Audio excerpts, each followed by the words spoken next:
Nebraska gets absolutely blown out, obliterated, embarrassed on primetime national television versus the 4-6 struggling Penn State Nittany Lions in a game that was over after the first quarter, wasn't even close, wasn't even competitive. Penn State looked like they had a lot to play for. Nebraska, on the other hand, looked like they had nothing to play for. Matt Rhule, who had 14 days to prepare for this ball game.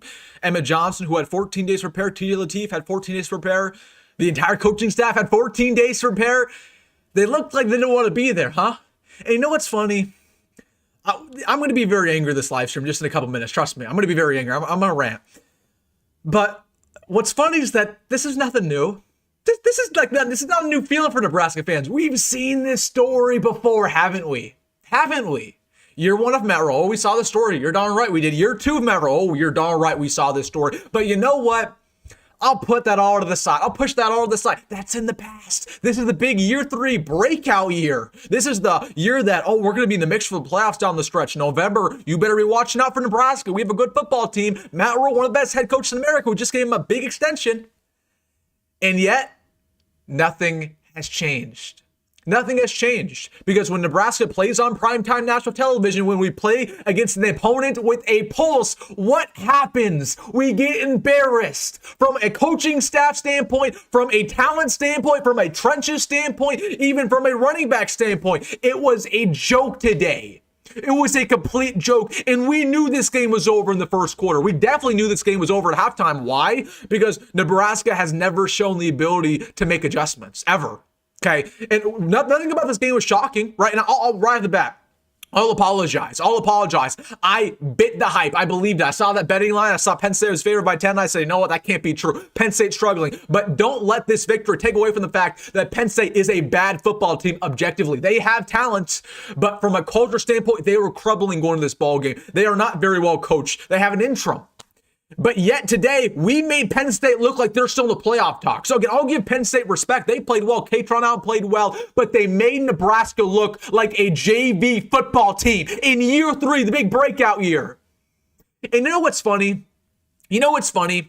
And this is why I'm so frustrated with Matt Rhule. He had an opportunity today, once again, to shut up the narrative. Matt Rhule can't win the big game. Matt Rhule can't win on primetime television. Matt Rhule can't beat an opponent with a pulse. Matt Rhule's overrated. That's what people think about Matt Rhule. Not Nebraska fans don't think that, but every other team thinks that. Matt Rhule is a joke nationally. Okay, again, this will be a live stream where maybe I'll tell you what you don't want to hear, but you have to hear. You have to hear this. Nobody respects Matt Rhule nationally, and he had an opportunity to change that. He had an opportunity to walk into Happy Valley, his alma mater, a fan base that has completely disrespected him for years, and say, you know what? I am that coach. I am a great coach, and I'm going to win. And it's one thing to lose. It's one thing to lose in the close ball game. It's nothing to get annihilated against a team that's struggling, against a team that has a losing record to this very moment. It's another thing for it to be a blowout ball game in the fourth quarter and for them to run a fake punt on your squad. It is clear that Penn State has no respect for Matt Rhule. They have no respect for our coaching staff. They have no respect for our team because they did whatever they wanted against us today. They did whatever they wanted on our offensive line. They did whatever they wanted on our defensive line. And they ran a fake punt in a blowout. They're not scared of you, Matt Rhule. They're not scared of you, Dana. Embarrassing. And I wish I could say I was surprised, even though I predicted Nebraska to win, because again, you guys know me. Everybody calls me this, down there. I'm an optimist. I really am. I predicted 9 wins in the offseason. And I told you guys, I'm not going to make excuses. I'm never going to make excuses for this team, ever. Okay, backup quarterback, night game, right? We have a short week next week. I'm never going to make excuses. We were supposed to win this ball game. We were supposed to beat Minnesota too. We were supposed to beat USC too. And yet, again, it's one thing to be competitive. It wasn't even competitive. We got annihilated. We got blown out. Let's start off with the performance. I mean, let's address TJ at the very beginning. We'll get to the real reasons we lost, but we need to have the TJ conversation because I want to make this very clear. The uneducated fans will say, this game was on TJ Lateef. TJ Lateef was not good enough. The lights were too bright for TJ. I want to make this very clear. Did TJ play the best ball in the world today? No, he's not Patrick Mahomes. He's not, he's not Lamar Jackson. But we saw the flash when it comes to TJ. TJ was one of our bright points. If anything, he was not a weakness. If Dylan Raiola was our quarterback today, nothing changes. The quarterback position had no impact on the ball game. What had an impact was our offensive line's ineptitude, defensive line's ineptitude, our coaching staff ineptitude. And you saw TJ had a great drive in the third quarter, went all the way down the field, some tough throws to Jacory, tough throws to Dane, had a great scramble, one of the best scrambles we've seen in a long time, scored a touchdown. So was TJ perfect? He wasn't. But if this changes your mind, if you're out on TJ because of this loss, or you're for some reason you're like, oh, Dylan's proved Dylan's the guy. Dylan got blown out versus Minnesota just a month ago in a very similar ball game. So, and I told you guys, versus Minnesota, everybody was throwing Dylan under the bus. Everybody was saying, oh, Dylan's not good enough. I said, while Dylan didn't play the best game versus Minnesota, it's not his fault. It's not his fault. And I'm going to do the same thing right now with TJ. This game was not on TJ. It just wasn't. This game was on the offensive line. It was on the coaching staff. It was on the D-line. TJ, it was his second ever start. TJ did all right. Was he perfect? No, he had some tough overthrows in there. Yeah, that actually was suspect at times. Yeah, there were times where he stepped in the pocket where he didn't need to. There were times, one or two times where he took a sack when he shouldn't have.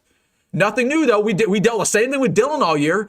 So we're acting like Dylan's, this great quarterback, like this phenomenal quarterback. We have two good quarterbacks, in my opinion. Neither are perfect, but we didn't lose this game because of TJ. Now, TJ didn't contribute to winning. He didn't contribute to winning, but we didn't lose this game because of TJ. So let's just get that conversation to the back, because I know we're going to have that conversation later down the line live stream, but today changed nothing. Changed nothing. We got two solid quarterbacks. If you thought T is going to roll out there and beat Patrick Mahomes, I didn't even expect that. In my prediction video yesterday, I didn't even expect that. So that's the conversation. I'm sure we'll have it. I'm sure I'm going to get a lot of super chats, a lot of comments just about that. But the real reason we lost is because the offensive line, the defensive line, nothing's new. We got out physical against one of the worst teams in the Big Ten. From a record standpoint, they're not actually one of the worst teams in the Big Ten, but I mean, literally. And I'll ask you right now. Is this the worst defensive line in the history of Nebraska football? Feel free to answer. I would say it is. I would say this is the worst defensive line in the history of Nebraska football. Name a worse defensive line than this. Name a worse one. Okay? You can't. You can't name a worse defensive line than what we've seen this season. From a run-stopping standpoint, they get absolutely no pass rush. We don't have anybody who's going to go to the NFL, maybe besides Williams Nwaneri, who's been on the milk carton for a month now. We haven't seen Nwaneri do anything. This is the worst defensive line in the history of Nebraska football. What changed? It was really good last year. It wasn't elite last year, but it was pretty good. What changed? We only lost 3 people. We lost Jamarion, we lost Ty, we lost Nash, we lost the positional coach. That's it. That was the big one. We lost the positional coach. So we bring in Terry Braden, who clearly is way over his head. Clearly, Terry Braden doesn't know what he's doing. He's never been a defensive line coach ever before. He was an assistant with the Chiefs. He was an assistant. He's never been a head defensive line coach. So walks in Nebraska, he thinks he's big stuff because he was with the Chiefs, and he lays an egg. He can't develop. He can't make adjustments. He's putting out the wrong personnel constantly. He thought Ryven Papa was going to be a game changer. Ryven Papa's done nothing all year long. And he can't recruit. So we're going to make excuses for Terry Braden just because he's a first-year coach. Look at Aston Williams. He's a first-year coach. He's doing great. And don't get me wrong, secondary played bad today, but still, it doesn't change the narrative. Aston Williams has done a good job. So defensive line is still one of the worst in the history of Nebraska football. We get out-physicaled every single game. But remember, everybody, but remember, Matt Rhule's going to be hell on wheels. Never mind, everybody. I forgot. Matt Rhule said at Big Ten Media Days the defensive line will be hell on wheels, and he's not worried about the defensive line. My bad, everybody. Matt Rhule knows best. Matt Rhule, same coach who told us Jeff Sims is going to be an All-American.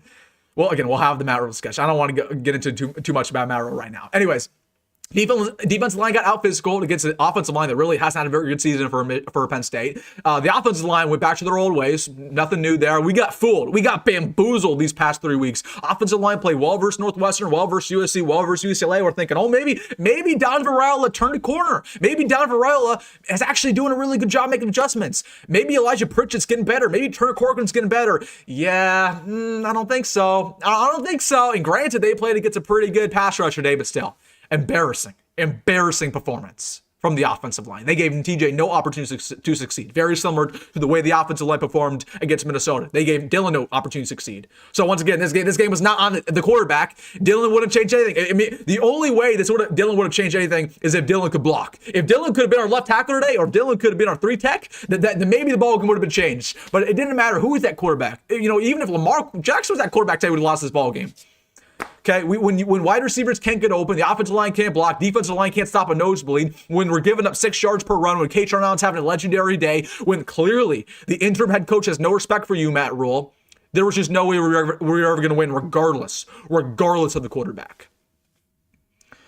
And also, Dana Holgorsen.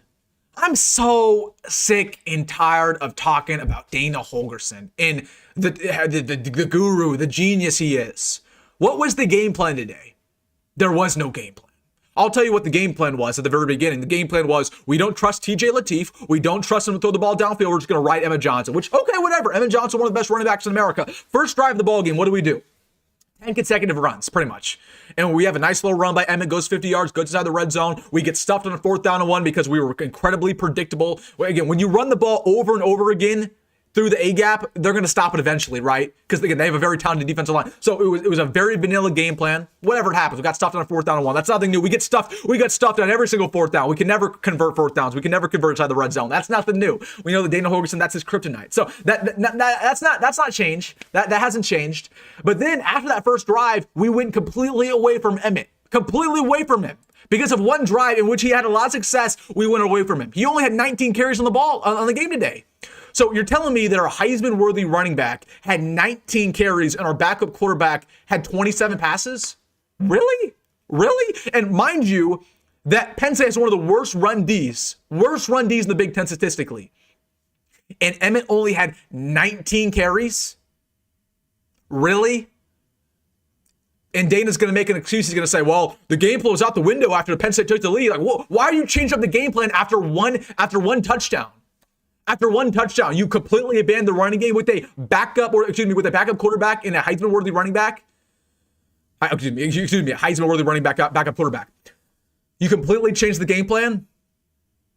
So again, zebras can't change their stripes. They just can't. Dana's an air raid guy. He's always going to be, and that's cool. You can be an air raid guy and you can find success, but when you have a wide receiver core that can't get open against man coverage, like what we have here with Dane Key, Nyziah Hunter, Jacory Barney, the milk carton boys, like as I like to call them, when you have a backup quarterback who clearly is struggling at times, but I thought TJ played well too. Again, he was inconsistent, as you expected backup quarterbacks as a true freshman. Dylan's the exact same inconsistent. Dylan's not some Heisman here either. I don't know why. It makes no sense with Dana. Makes no sense. But we can never blame Dana, right? We can never blame him because he's the guru.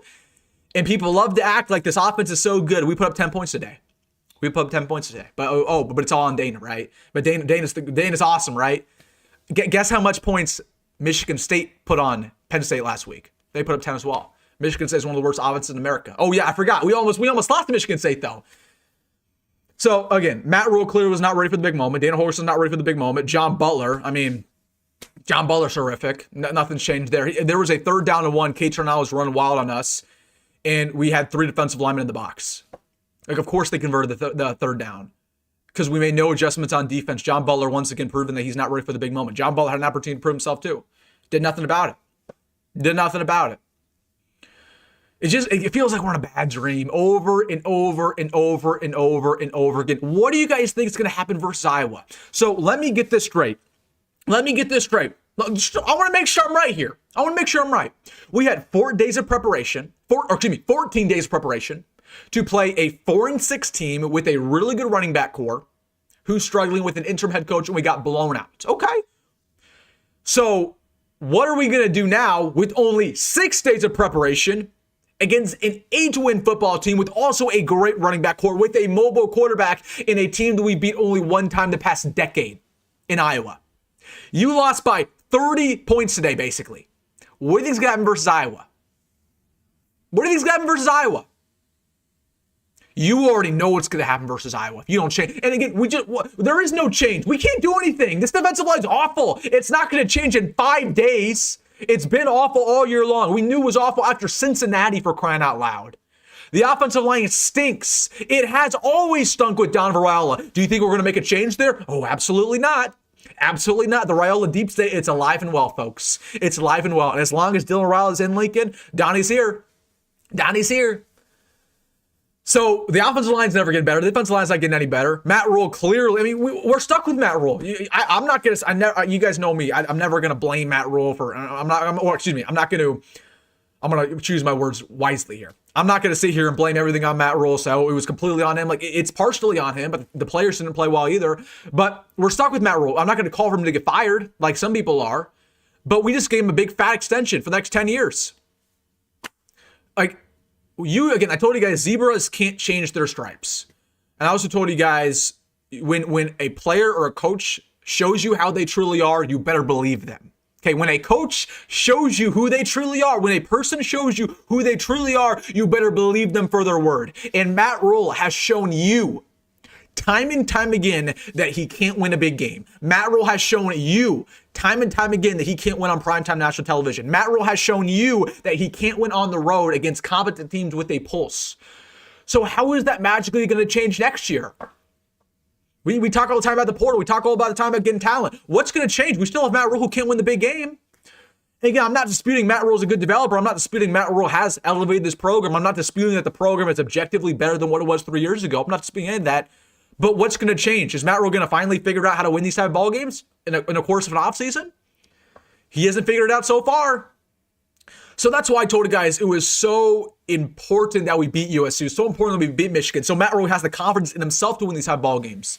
But he didn't win. He's never going to win, clearly at this rate. So we're on track right now. We're on track to go 7-5 this season. But my question to you is, how many wins would we truly have if we even had a tough schedule? We have the easiest going to the Big Ten, and we went 7-5. I told you guys in the offseason, 7-5 is not acceptable. That's not acceptable. With this easy of a schedule, 7-5 is not acceptable.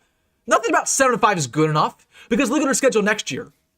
Look at Wisconsin. If we had Wisconsin's schedule this year, how many wins do you think we would have? Really? If we Wisconsin schedule this year, how many wins would we have right now? 3, 4? So people will sit here at the end of the season after we lose to Iowa, which is going to happen. I mean, objectively. I don't want to spoil my prediction, but we're going to lose to Iowa. I mean, if we can't stop the run versus Penn State, we're not stopping the run versus Iowa. So, assuming we lose to Iowa, we won one more regular season game than last year. We went from 5-7 to 6-6 to 7-5. One more win every single year. Is that really progress with this easy of a schedule? Because what do you think is going to happen next year? With our hard schedule next year, with Ohio State, with Oregon, with Indiana, with Iowa, with Illinois, with Washington. Yes, I did not just make that up. That's our schedule. That's just the tip of the iceberg. What do you think is going to happen next year? Regardless of the talent, if Matt Rhule has shown you his colors over and over again that Matt Rhule cannot win the big game, do you really believe that's going to change next year? Doesn't matter who we bring in. Do you really think that's going to change? That's my question to you. So Matt Rhule had a million opportunities to prove himself, to prove the haters wrong. He fell short. Not only did he lose, but he lost bad. He lost bad. He's going to sit there in the press conference and he's going to say, and I can already tell you Matt Rhule's going to say this. Matt Rhule's going to say, I did not see this coming. I thought we had a really good week of practice. I thought the boys were ready to play. I thought we did everything right. And they just hit us in the mouth. And after the first drive, the whole game plan was out the window. I mean, literally, that's what Matt Rhule's going to say. He sounds incompetent in all these press conferences. Every single time. Post-game press conference, excuse me. Again, I'm not calling for heads. I'm not calling for him to be fired. But oh my goodness, when is he going to actually beat a competent team?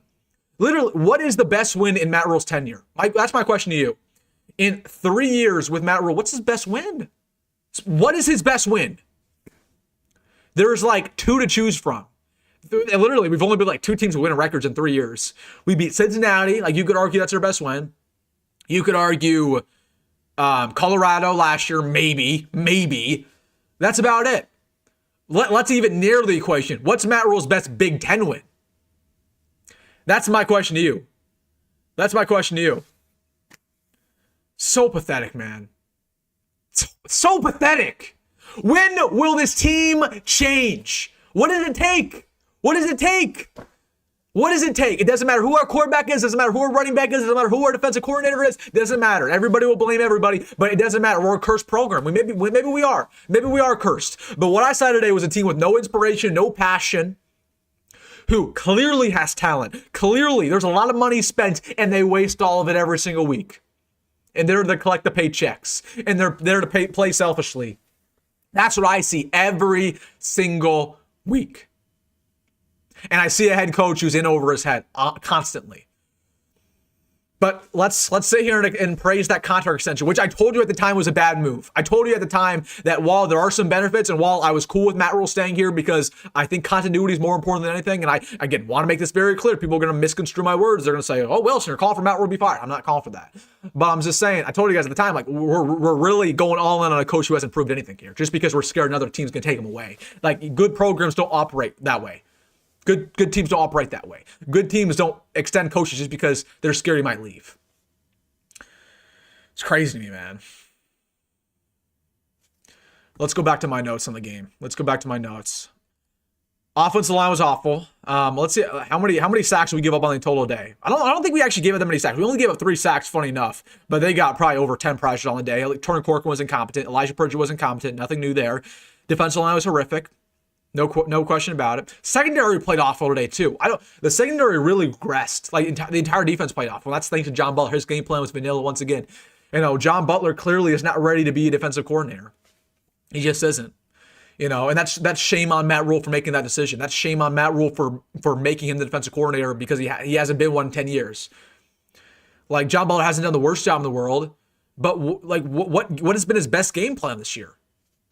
USC probably. USC is pretty good. We still lost that ball game. Secondary was awful. Against a backup quarterback, made him look like a Heisman. Offense was awful. Emmett Johnson, I thought he played well, but we didn't give him the ball. We didn't give Emmett Johnson the ball. We have a Heisman-worthy running back. We didn't give him the ball. We went away from him after one drive because Dana thinks he's a genius. Because Dana thinks he's all that. But we're going to blame TJ, right? That's going to be the big narrative, right? We're going to blame TJ, right? Gosh, it frustrates me so much. And again, nothing's new. Nothing's changed, right? Nothing's changed. All right, guys, let's get into the comment section. I'm sure the comment section is going to be nuts tonight. We're going to go for a long time tonight. I want to hear the best of the best. I want to hear the best of the best from what you guys got. Let's get in the comment section again. If you guys want your comment read instantly, put in a super chat to have your comment read right off the rip. Let's get into the super chat. Let's get into the comment section here. David says, anyone else tired of this? That's what I've been asking. But clearly Matt Rule's not tired of this. Matt Rule's not tired of this because he's the head coach. He's the head coach. He's not tired of this. 14 days preparation. You think 14 days would matter, right? You think that would matter, didn't it? Steven, thank you for the super chat. He says, we look like boys against men today. Again, boy, we played a 4-6 team today. It didn't look like a 4-6 team. We were the better team on paper. We were the better team record-wise. We supposedly had the better head coach. We went up against an interim. The interim head coach of Penn State out-schemed us today. Does that not embarrass anybody else? That the interim head coach, who is not going to be there in 2 weeks, out-schemed us. He looked like a genius. He looked like Nick Saban on the sideline, while we looked like we had, I don't even want to say, Lovie Smith. Actually, we looked like we had Matt Rule, because this ain't nothing new. This ain't nothing new. We've seen this before, Matt Rule. Crazy, man. The offensive line looks small. Defensive line looks small. Nothing's new. Like, why did we expect anything to be different? We get caught in this trap. We buy the hype during the week, and then they show you their true colors. They show you their true colors every single time. Every single time. A team with only 4 wins beat them. They played horrible. Exactly, Eddie. Exactly. So I'm trying to find some good stuff here. Again, if you guys want to cover it instantly, put in a super chat. Craig says, start covering the rifle team. No, absolutely not. Elijah Pritchard was the only one ready to play. He played terrible today, man, along with the entire offensive line. Post game was only 6 minutes. So pathetic. I don't even want to hear what Matt Rule said. I don't even care. Actually, you know what? I'm going to amuse myself. What did Matt Rule say? Let's see if there's anything funny. Let's see if Sam McEwen tweeted out anything about Matt Rule's post game press conference. I'm sure he gave us a lot of good insight. Matt Rule says, this is about as miserable as it gets. Wow. Matt Rule says it's about as miserable as it gets. That's really insightful, Matt. Imagine how miserable it is for us as the fans, because we've been dealing with this for a lot longer than you have. Yep. Matt Rule says nothing worth anything. Nothing of substance. He says, he was giving Terry Smith all the credit. Yeah, you should give Terry Smith the credit because he outcoached you. He outcoached you today.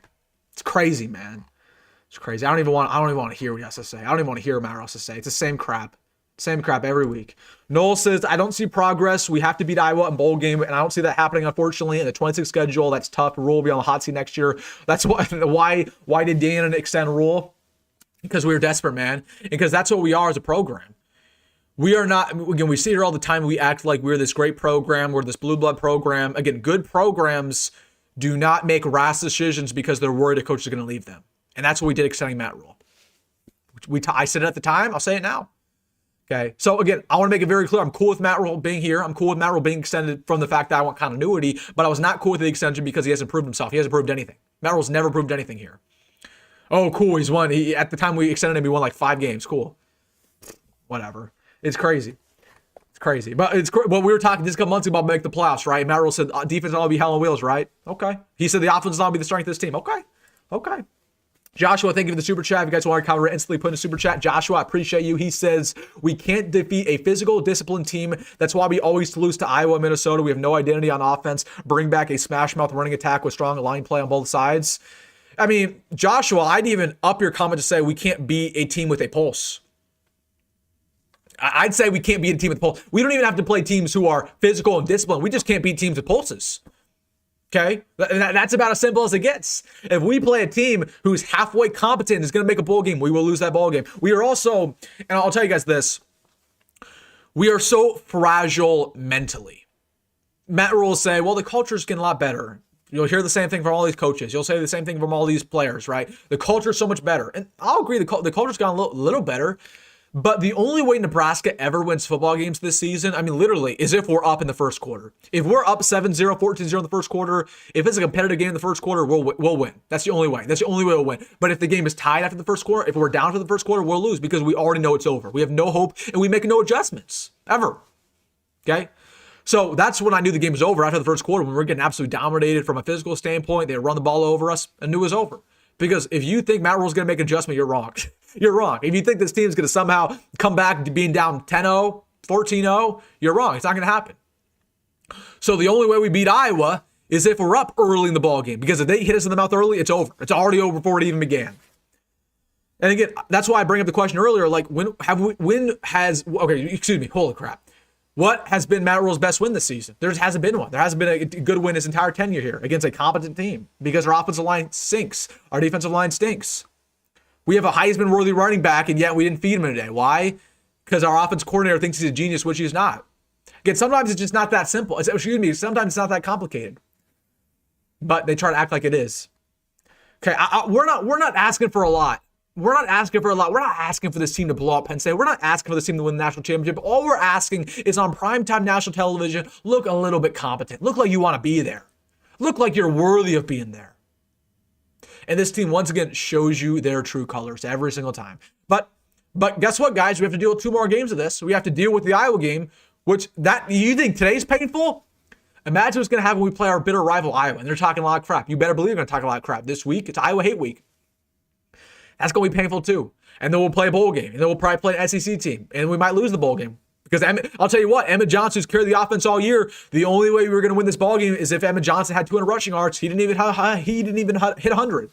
So if the only way we've won this season because of Emmett, what do you think is going to happen in the bowl game without Emmett? With Emmett opting out of that bowl game. What do you think is going to happen? We're going to lose. How many games would have won this year if Emmett didn't play? 3? 2? 2 games this entire season? Seriously. But TJ's not worthy, right? I'm proud of the comment section. Not too many people are going at TJ. I'm sure it'll come though. I'm sure it'll come. All right, let's get back into it. Dude, this Elisha Pritchett guy is so funny. I don't even think Rule even coaches, honestly. He leaves up for the rest of the coaches. He's too busy with the podcasts. You might not be wrong, but I'm sick and tired of the podcast. I'm sick and tired of the Pat McAfee show. I'm sick and tired of all the side quests, the politician crap. Why? Again, and then Matt Rule has 14 days to prepare, and he looks completely out of this world. Like he's not ready to go at all. But thanks Matt Rule for the big extension, right? You might not be wrong though, but I know one thing: Matt Rule doesn't make adjustments. I can tell you that for a fact. But we gotta get these cool guests on the podcast, right? We gotta get these little like musicians on the podcast. What do you have like a week ago? He these musicians with weird looking glasses on the podcast. We gotta get these guys on the podcast, right? During the middle of the season. Like, oh my gosh. This guy is just so naive. He's so naive. Again, if you did a podcast during January, nobody would care. But doing a podcast during November in the stretch of the season, gosh, it's a terrible look. It always is. And I don't care how much time it takes. It might only take you 1 hour to do the podcast. It's a bad look, and that does not change. If you win, it doesn't change. It's a bad look. It always will be. Bowl game, you think we lose or win to Iowa? I think we lose to Iowa, clearly, unless we pull a rabbit out of a hat. Bowl game, we'll see. Depends on if Emmett plays or not. Depends who we play. We have no idea. Who we're going to play in the bowl game. I'll tell you what, if we play an SEC team, we're going to lose. I'd say the only way we win is we play some bum Pac-12 team or some older Pac-12 team. If we play like I shouldn't say Utah. Utah would kill us. If we play like Kansas State, we'll win. If we play like Kansas State, we'll win the bowl game. That's about it. Addison Williams is defensive coordinator. Nah. Shout out to Addison Williams, though. That's my guy. He recently followed me on Twitter. That's my guy. Because I was hyping him up. Again, I'm telling you, these coaches, they watch the pod. I was hyping him up on my podcast the other day, and he was like, he gave me some love after that one. Why did we not have Lateef fake the handoff and run the opposite way the first drive? They knew we were going to run it up the middle. Again, I don't know. It was a vanilla bread and butter first drive. Again, he had 14 days to prepare for that first drive, and it was run, which worked up until the red zone. And then they suddenly decide, oh, they're running every single play. We're going to stack the box. We're going to have 5 defensive linemen on line scrimmage. And of course they stuffed us on first down. On fourth down. It's so predictable. And then we completely went away from Emmett like he was some bum. We went away from Emmett like he was some bum, like he was some pedestrian player. Like they just went away from the Heisman candidate they've been hyping up for 2 weeks. Does Dana Holgorsen know that? Does Dana Holgorsen know what Emmett Johnson's stat line is this season? They went away from him like he was a nobody. Crazy. It's crazy. And you know what just frustrates me? I hate that I talk about this all the time, but why on the first drive of the game did they put Haarberg in under center to hand the ball off to Emmett? What incentive does that bring to the team? How does that help out the offense at all? It just confuses everybody. Confuses the center, confuses the cadence. There's a lot more cons than there are pros. Like, I swear Haarberg literally has dirt on Matt Rhule. If there's any reason why Matt Rhule is incompetent, it's because for whatever reason he feels the need to put Haarberg in at quarterback for 2 or 3 snaps every single game for no reason. For no reason. Because we owe Haarberg. Because Haarberg's just great in Nebraska. Haarberg sucks. He stinks. Haarberg has, 100 receiving yards on the entire season? He can't block. The only way he can block is in motions. Why are we giving him snaps at quarterback? He's not a good quarterback. He's not a good tight end. You completely mishandled his entire career. If you wanted to be a good tight end, you should have transitioned him a long time ago. But again, that was just so stupid. That was so dumb. That was so dumb. I don't know why they're putting Haarberg at under center, man. He's just not a good player. Why was Cardinals getting a million snaps today? Cardinals was out there for like 10 snaps. Cardinals hasn't done anything all year long. Luke Lindenmeyer hasn't done anything all year long. Luke Lindenmeyer dropped a football. That was a beautiful pass by TJ Lateef in the end zone. Gosh, man. Nobody shows up, ever. Rhule is too focused on the PR? Probably right. You're probably right. He's too focused on the PR and how well he looks to the recruits. That's just the tough reality. You're not wrong, though. But that is half the job, so I won't get too mad at him for that because, again, that matters a lot. That matters a lot. How you look to the recruits, recruiting matters. But, yeah, he's just not a good X and O's head coach. He'll tell you the exact same thing, man. He'll tell you the exact same thing. He's not gonna sit there and BS you about that. Like if you ask Matt Rhule, hey, are you good X and O's guy? He'll say no. At least he should, because he's not. He's not. Iowa fan says, how do you lose to the 4-6 Nittany Lions? You tell me, Iowa fan. You tell me. Again, you can. I'll give you guys credit, but actually, I'm not going to give you guys credit today. You almost lost to Michigan State today. Don't go in my comment section talking about us. Don't go in my comment section talking about us. You needed a walk-off field goal to be literally the worst team in the Big Ten. Don't come in here talking about Nebraska. Don't come in here talking about Nebraska. You have an opportunity to talk about us next week. If you beat us, you can talk all the crap you want. But don't talk about us today. You almost lost to Michigan State. Get out of here with that crap. Get out of here with that crap, bro. Unbelievable. Unbelievable. Rhule is in over his head. You might not be wrong. How many recruits were we looking to come to Nebraska? Did we lose tonight? Probably none. I mean, what changed the recruiting class? Our recruiting class is already terrible. Our recruiting class is already, one of the worst in the class 26. I mean, it's literally, we have the worst Nebraska recruiting class in this cycle that we've had, maybe in the history of the program. So, it didn't change the 26 class, I'll tell you that much. 27, I don't know, but it's embarrassing. It's embarrassing. That's not any different. There's so many people in here talking about Elijah Pritchett. Elijah Pritchett. I can't believe how quickly we abandoned Emmett tonight. Yeah, it makes no sense. But that's nothing new. Dana's done that all year long, right? That's not new with Dana. He does. I mean, Dana. He's bringing out the old Marcus Satterfield playbook. He hates Emmett for whatever reason. Goes away from Emmett. I don't know. It's ridiculous to me. Again, all the hype all week. Emmett Johnson, Heisman. I mean, Dana, you literally just took Heisman you took Emmett out of the Heisman race just because of your play calling alone. You didn't give him an opportunity for success at all.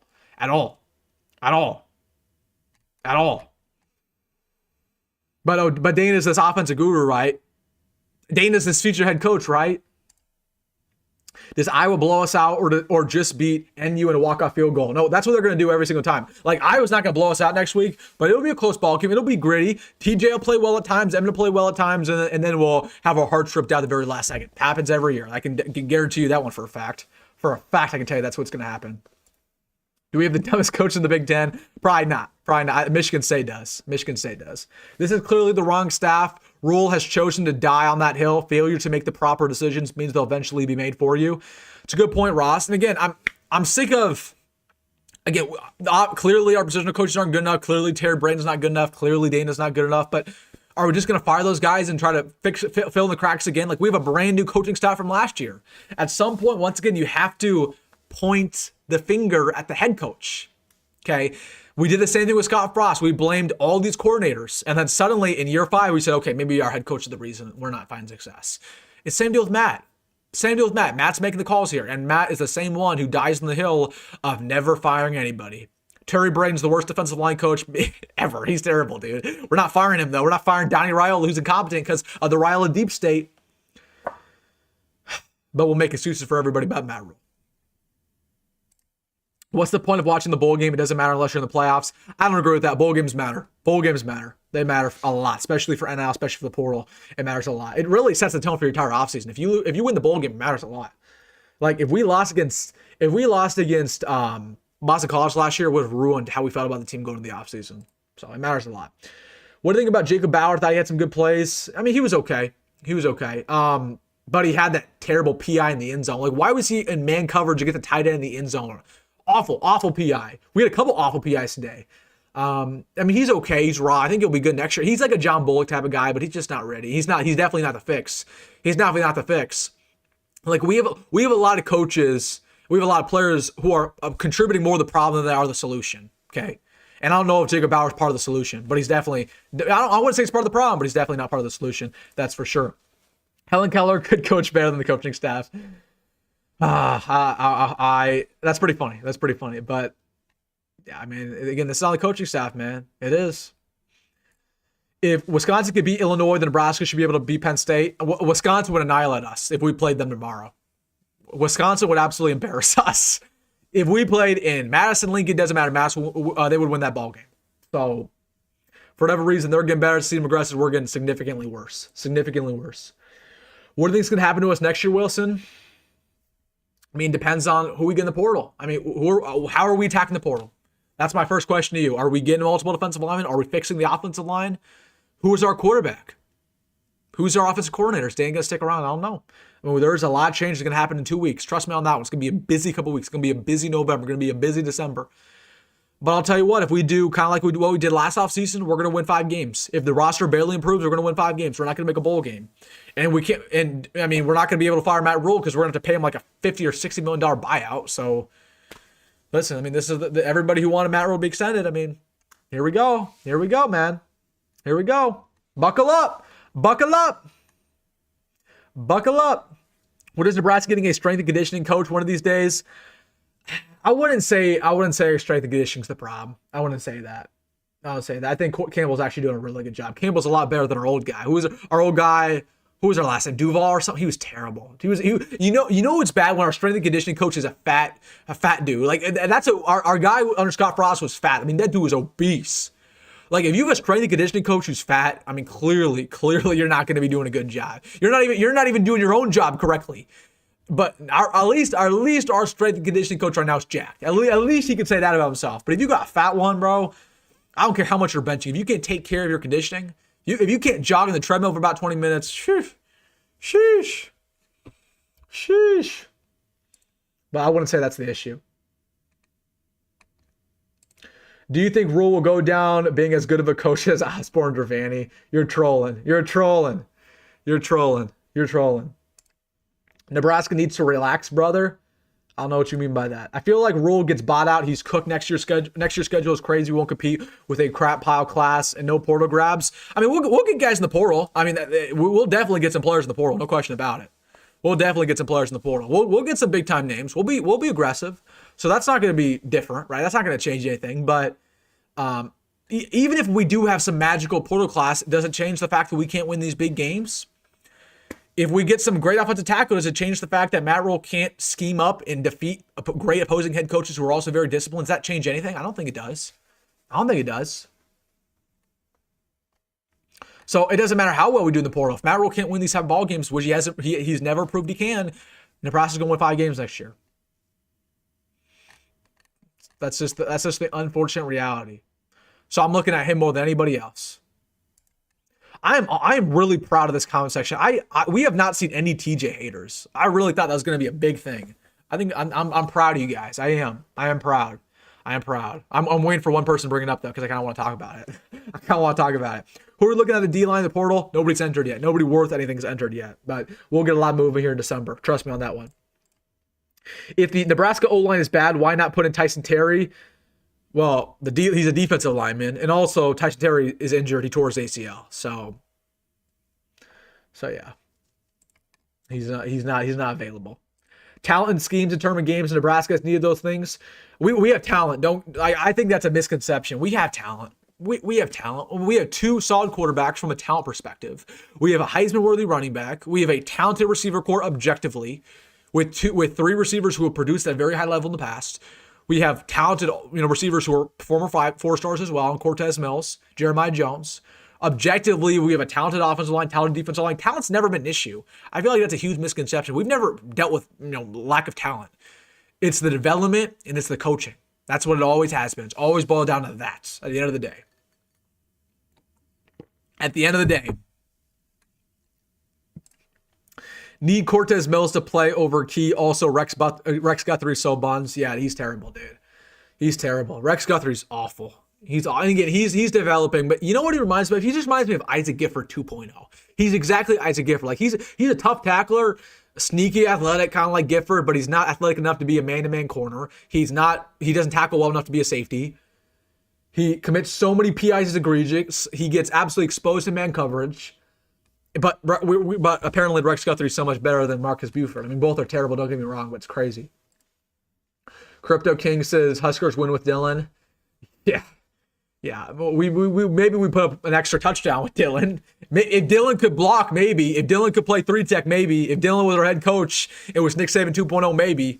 No, we would have not won this game with Dylan Raiola. Dylan would have got sacked like probably 10 times in the ball game. Dylan would have never scrambled for anything. A couple of the nice plays that we had on offense because TJ got inside the pocket. Dylan would have never done that. So no, we would have not won this game with Dylan. I know you're trolling. I know you brought that up because I want to talk about that. But the game would have not changed with Dylan. Unless Dylan could play a different position, no, the game would have not changed with Dylan at quarterback. Rule is the next Frost. They're not comparable. They're not comparable at all. Cortez Mills so much better than Key. Oh, wait, I already talked about this comment. Let's bring Mickey Joseph back. But Mickey Joseph, man. He's holding it down there at Grambling, though. That's my guy. That's my guy, Mickey. Free Mickey. Remember that? That was crazy. Remember he got arrested? That was a crazy situation. That was a crazy day. I wish I was doing YouTube. Well, I was doing YouTube, but I was just starting. I was just beginning. I was a kid. That was so funny. TJ, he's a really good coach, though. I wish he was still here, being our receiver coach at the very minimum. I'm a TJ hater. He's not good. From what? What did you see today? What did you see today that was different from Dylan Raiola? What would have Dylan done differently? Because again, he did the exact same thing versus Minnesota. And how many points did we put up in that ballgame? 6, 3? So no, nothing's different. Nothing's different.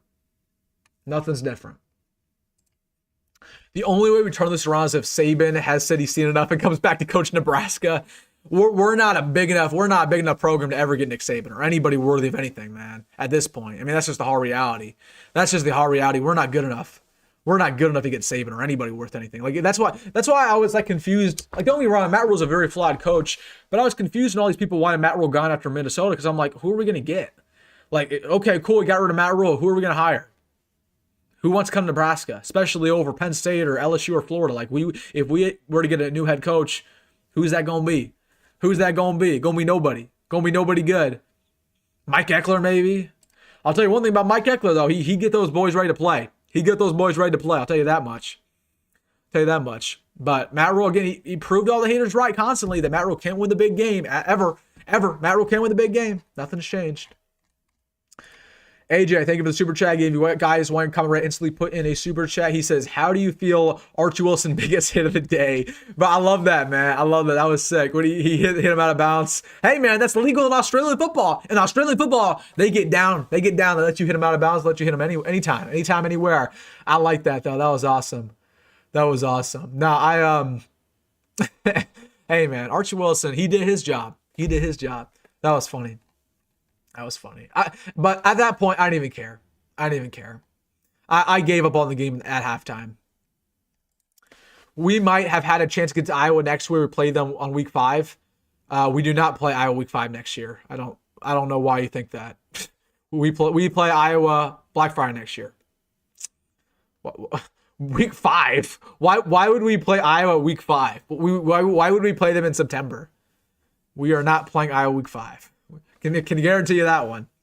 Who's worse, Terry or Raiola? Terry's worse. He's worse because he can't recruit. At least Raiola can recruit. At least Donnie can recruit. Terry Brain can't recruit.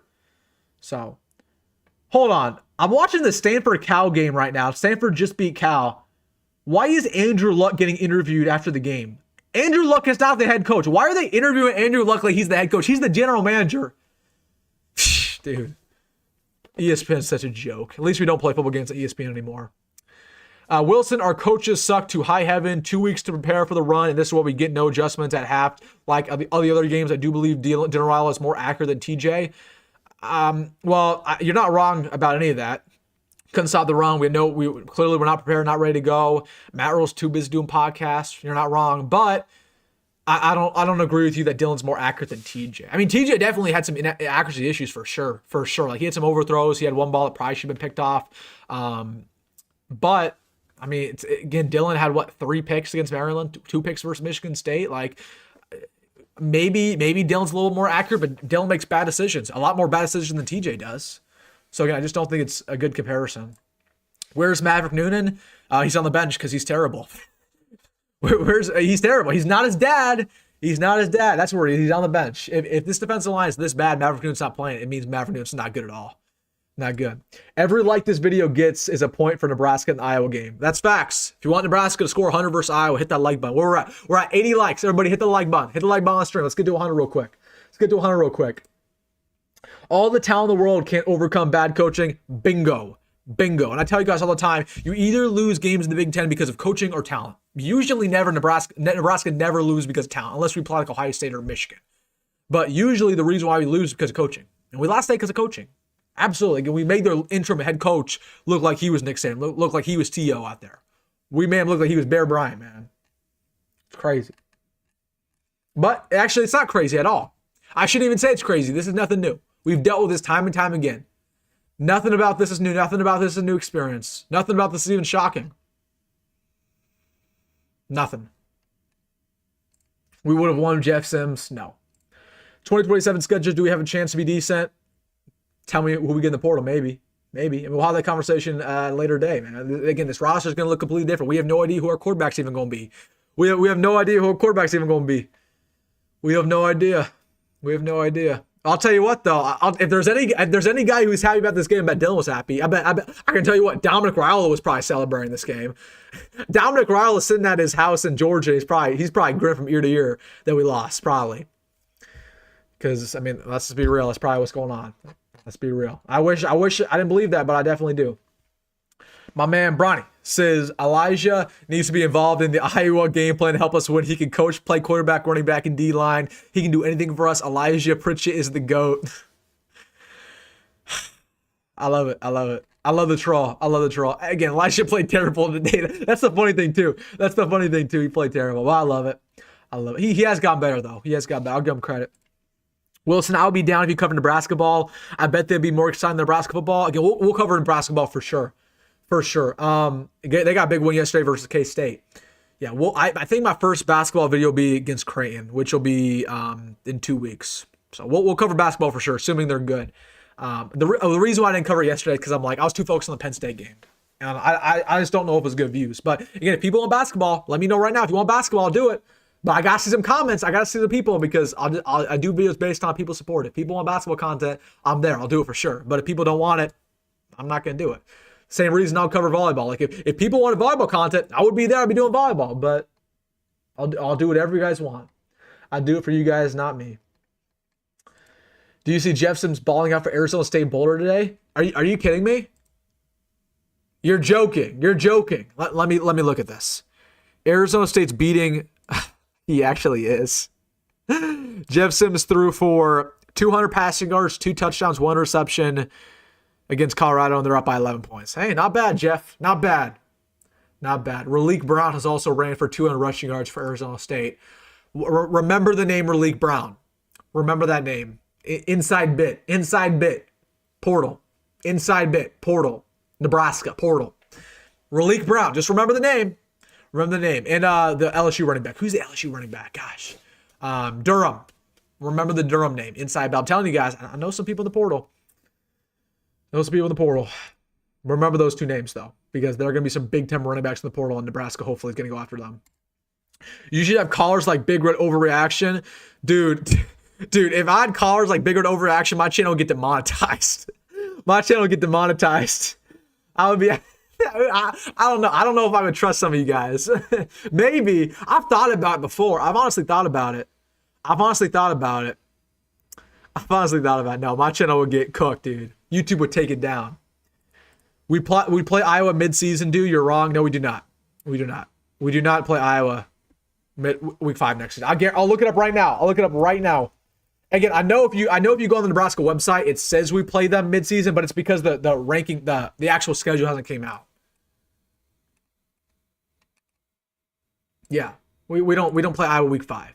It says so on FBS schedules just because the dates haven't come out. It says that because it's just an order based on home games and away games. So no, we do not play Iowa week 5. We play them on Black Friday. The dates just haven't came out, so it's all scrambled right now. But we do not play them week 5, guys. So no. Will the staff be here, or will it be complete overhaul? Although the staff will be here all right. We're not firing anybody. We're not firing anybody.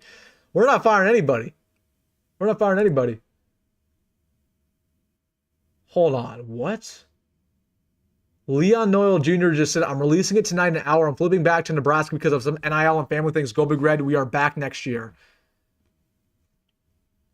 There's no way this is right. This is no way this is right. I'm gonna look this up right now. Leon Noyle, if this is actually you, DM me on Instagram because you follow me on Instagram. DM me. There's no way that's right. I can tell you that for a fact. This dude's well, he commented on my video the other day. I'm releasing it in an hour. I'm flipping back to Nebraska because of some NIL family things. Go Big Red. We are back next year. Bro, this has got to be... I don't believe that. Hold on. Let me check this out. If this is real, Leon, text me right now on Instagram or Twitter because you follow me on both platforms.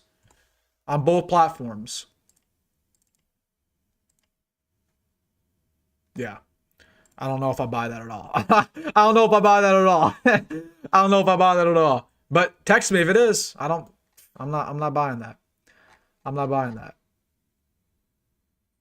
I'll DM you on Instagram. Do it, Leon. Do it. DM me. Well, I'll report it on the live stream if because that proves me you're real. Because anybody can make a fake account for a recruit on here. It's happened before, Leon. DM me. You follow me. Look at WilsonDittman. It's right here. You follow me already. All right, let's get back to it. Nebraska ball, yeah, I'll cover Nebraska ball.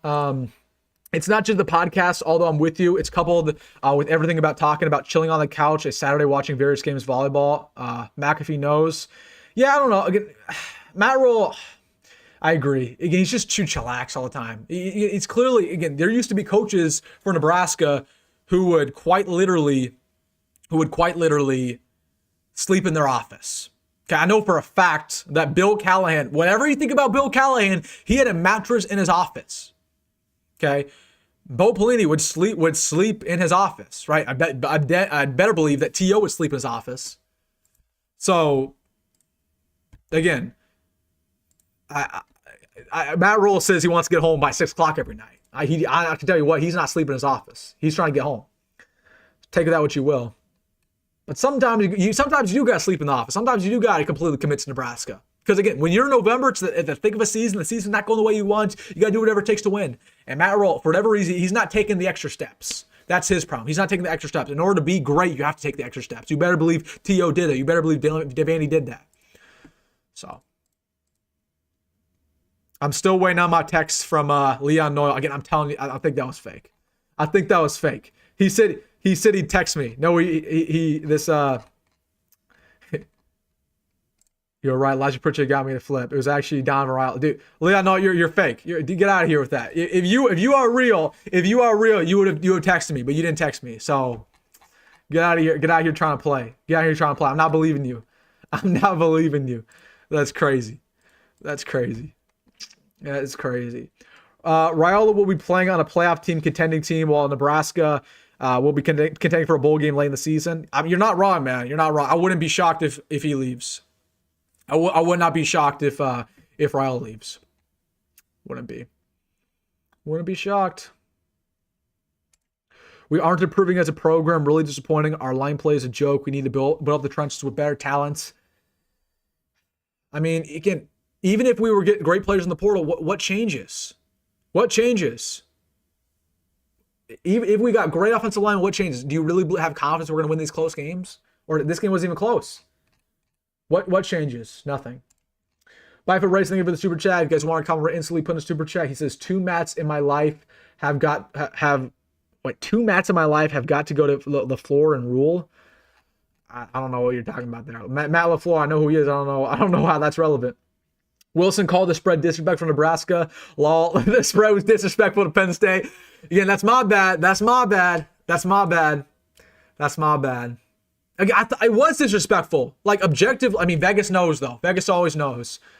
I should have known. I should have known when I saw that spread. I should have known. What do you think about the linebacker core today? I mean, it wasn't their fault that the defensive line was so inept. But again, they didn't play their best ball game. I thought Bauer was I thought Vin Shaver was Buda-Rai was okay. But same old man. Who is Malik Brown? Raleek Brown. Raleek Brown. Starting running back for Arizona State. Watch out for that name. That's all I'm going to say there. If we stayed as a Big 12 team, we'd go 10-2 or better. Nah.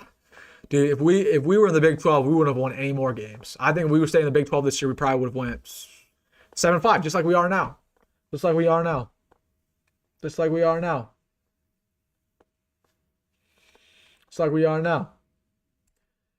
Did Scott Ross help out the game playing today? That's crazy. Did he help out with the... That's pretty funny. Love your show, Wilson. At least we have a lot to look forward to. Yeah, I agree. I mean, I think it's gonna be a fun December. We're gonna have a lot of stuff talking about the portal. We're gonna have a lot of stuff talking about in January. Like, and at least the season's almost over. You know what I mean? At least the season's almost over. You know, at least we'll get the Iowa slaughter out of the way next Friday, and then we'll play in our bowl game. We'll probably lose the bowl game, and then we'll get all these players to the portal, and then the Kool-Aid will be back, everybody. Yeah, that's why I tell you guys all the time, like, I love the offseason, because in the offseason, we can talk delusional. In the offseason, we can talk about how good the team's going to be, and we can live in our own fantasy land, and we can all be happy. We can all be happy in January. We can all be happy in July. Like, the actual season kind of sucks, because then you realize that we're pretty bad, like we always are. But in the offseason, we can sit and watch old highlights and watch our 90s film and watch even our Bo Pelini film and say, oh my goodness, we're going to be different this year. So we think it's bad now, but just wait for January, guys. Just wait until we get this big-time wide receiver in the portal who has 1,000 receiving yards from an SEC program, who's going to come to Nebraska, and then he's going to have like 200 receiving yards next year, and he's going to regress. Just wait. It happens every year. Just wait. I'm ready for it. All right, final update on that Leon Noyle. Dude did not text me, so he definitely is fake. He definitely fake. I never believed it. There's going to be people say I believed it. I did not believe it. I'm trying to get access to my Twitter DMs, though. For some reason, my Twitter DMs, you have to sign in my Twitter DMs. I forgot my password. So maybe he is trying to text me on Twitter. I forgot the password. No, I don't believe it for a second. Anyways, back into it. Can we cover the WNBA? No. Rule talked about sleeping in his office before. The coaches have slept in their office. Matt Rule never has. Tell you that for a fact. Will you make videos after the season? We will make videos every single day, my man. We make videos every day. We are not stopping. Good news, we're not stopping. I'm not leaving. Yeah, no. I mean, this is, I like to call this the hibernation. We'll see some YouTubers going hibernation here in about 1 week, about 1 week's time. You'll see some YouTubers who will post their last video for a year until next season. We're not doing that. On this channel, we post daily. We post in February. We post in March. We post in July. So every single day we will post videos until this team decides not to play football anymore, maybe. But no, well, yeah, absolutely daily content. Absolutely daily content forever until, I don't know. At least for the next year. I bet Millard South could remove the rock in Nebraska's defense. I bet you're right. I bet you're right, everybody. I bet you're right. We all hate Terry Braden. I love this guy. He's so funny. The worst defensive line in Big Ten history. You might not be wrong. You know, I had to time you out because you were spamming it, but that's funny. That's funny. I do like that. It's kind of funny. Marjorie Taylor Greene's available. Gosh, dude. What is she going to do? What is she going to do? Can you cover Nebraska women's water polo? Can we run the Wildcat with Elisha Pritchett? Okay, you guys are just trolling. You guys are just trolling now. You guys are just trolling me. I can't say this first word, but he says mediocrity. Eck is the only coach worth a darn, and we're going to be effed absolutely next week with a lot of bad words in this comment. Listen, I wouldn't even say Mike Eckler did a really good job. The special team was not great today. They did not show up. I mean, we had some nice returns in there, but again, they had a fake punt against us. They have no respect for Mike Eckler, no respect for Matt Rule. You're not wrong about the recruiting class. The recruiting class sucks. It's terrible, man. It's terrible. But we're getting this super small class, right? Because we feel really good about the talent that's already on the team. Like, okay. 7-5, it's an improvement. Technically, it's an improvement, everybody. I mean, that's upward. That's a linear trajectory right there, guys. That's linear. That's linear. How can you say that's not improvement? Matt Rule thinks that's improvement, and you should think that's improvement too, Shane. That is improvement, whether you like it or not. Where we went from 5-7 to 6-6 and 7-5. That's improvement, darn it. That's improvement. And you better take your pinstripe bowl and be happy about it.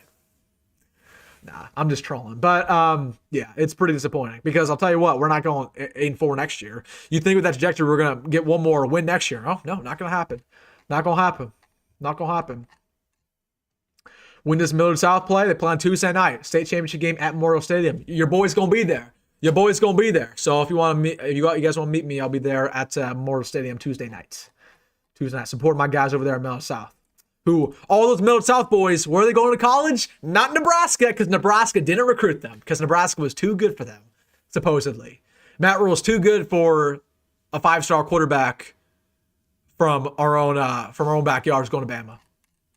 So, Millard South got murdered by Arborview in Las Vegas. Actually, they blew out Arborview. You got it wrong. You got it wrong, my man. They won that game, but they had to forfeit it because they kind of cheated a little bit. I can't reveal that. But Millard South did not get murdered. They actually won. So Millard South walked into Nevada and beat the runner-up in that state. But we're not recruiting any players from that high school, right? We're not recruiting. But we got Jace Reynolds, right? Who's from Elkhorn North, who's supposedly the solution. We got Matt Erickson, who's a legacy, who is 6'8" but can't block. Okay. I'm gonna get myself in trouble with these comments, but still, like all this talk around, we're getting the best of the best from the state of Nebraska recruiting, and yet we get guys who aren't that good, and all the good guys from the state are going elsewhere, like Darian Jones, like Jet Tamala, like Amarion Jackson, like Isaac Jensen, like Nelson Wheeler. I'm gonna get myself in trouble. Crazy though, right? It's crazy. Hire Connor Stallions. Funny enough, the craziest story. Connor Stallion texted me on Twitter like 2 months ago. I wish I would literally show you the text. I can't. For some reason on Twitter, you have to sign into your DMs now that are encrypted. But I don't even know how this happened. I think I was tweeting about Trey Taylor, because Trey Taylor was balling out in a really good high school football game, and Connor Stallion's literally, he messaged me out of the blue and he said that I need to get in contact with this quarterback coach who's developing Trey Taylor in Michigan or something. It was so, I would literally show you the text. I'm trying to remember what my encrypted password is. I think maybe this is it. I get my Twitter DMs. Oh, I think I did. Oh no, this is wrong. What is it? I think it's this. Maybe that's that. Oh, I got in. Hold on. Let's see. Okay. Connor Stallions. Let's see what he texted me. Here we go. Yeah, so I was tweeting about Trey Taylor, and then he said, he texted me, and he said, you got to get connected with Donovan Dooley. Trey's quarterback trainer. I met Trey through him. Both are legit. Like, out of the blue, Connor Stallions just messaged me. That was so fun. I'm not going to show you the message because I'm not going to leak those, but that was that was so random. He has how many followers on Twitter? 40K. I don't know. I'm telling you, these coaches watch my stuff, man. These Nebraska coaches definitely watch my stuff. For whatever reason. Bro, Ahmad Hudson. What about Ahmad Hudson? What about him? What happened there? Did he commit somewhere else besides Nebraska? Let me know. I don't know. Well, when was the last time we lost an off-season game? Never. We are undefeated in January from July. Undefeated. We are the greatest offseason team of all time in the history of college football. So I'm looking forward. People ask me to say, Wilson, are you gonna make content in the offseason? Heck, I'm more excited for offseason content than I am right now. Because I'm gonna go back to regularly scheduled programming, man. I thrive in the offseason. I love it. It's fun. It's fun for me. Maybe move some coordinators out. But that's nothing new. We've done that before, Ross. Like, do we just naturally think that's going to change? Do we naturally think that something's going to change because we get rid of Dane or we get rid of Harry? Like, again, we've already done this before. So Arborview didn't beat Millard South 49-7. No, Millard South won 49-7, and they forfeited the ball game because they had to forfeit because of the NSAA. So, no, Millard South absolutely annihilated Arborview, which is the second best team in Nevada. But once again, okay, why is Gerber Baby spamming me? He says, would be funny if Leon Noyle was fake, but then the real Leon recommitted an hour. It was fake. It was definitely fake. Which is funny because he commented on my videos a couple days ago and I thought it was real at the time, but this one's definitely fake. Money solves everything. NIL has to come through this offseason or we are cooked. Yeah, I mean, you're not wrong. But we'll get some money. We'll get some money. It seems that no matter who you have a head coach, it's the same results. If you could get any coach who you wanted, who would you pick? Dan Lanning. I would get Dan Lanning for sure. Yeah. Because Dan Lanning has so much energy, bro. I mean, clearly Dan Lanning cares. And he's a great recruiter, and he has a good head coach, and he can win the big games. He just beat USC. He just beat Penn State. So I would take him. Wilson, who is the most aura? Dude. Bro, saying other men have aura is like crazy, bro. Saying other men have aura is crazy. I'm not gonna say another man has aura. Aura. My answer is DJ Singleton, by the way. Not Deshaun Singleton, DJ Singleton, the wide receiver. That's my answer. DJ Singleton is my answer for that. Yo, Wilson, my man. It's Ahmad Hudson. Bro, these people are trolling me, bro. These people are trolling me. Again, Ahmad, you follow me on socials. Like, people think I'm gonna believe this, bro. People gonna think I'm gonna believe this. Again, Ahmad Hudson follows me on social media. If he wanted to text me this, he would have already texted me this a long time ago. People trolling. Yo, Wilson, it's Ahmad Hudson. Next thing you know, we're gonna have the president. We're gonna have the president in the live chat. We're gonna have Tom Osborne in the live chat. You guys are just trolling me. You guys are funny though. Between you and I, analyze your print shit. Bro, I cannot with you guys, man. I can't with y'all. Man. I can't with y'all. Elijah Print, what can I say? Elijah Pritchett's the GOAT, right? Oh my goodness, you guys are trolling me.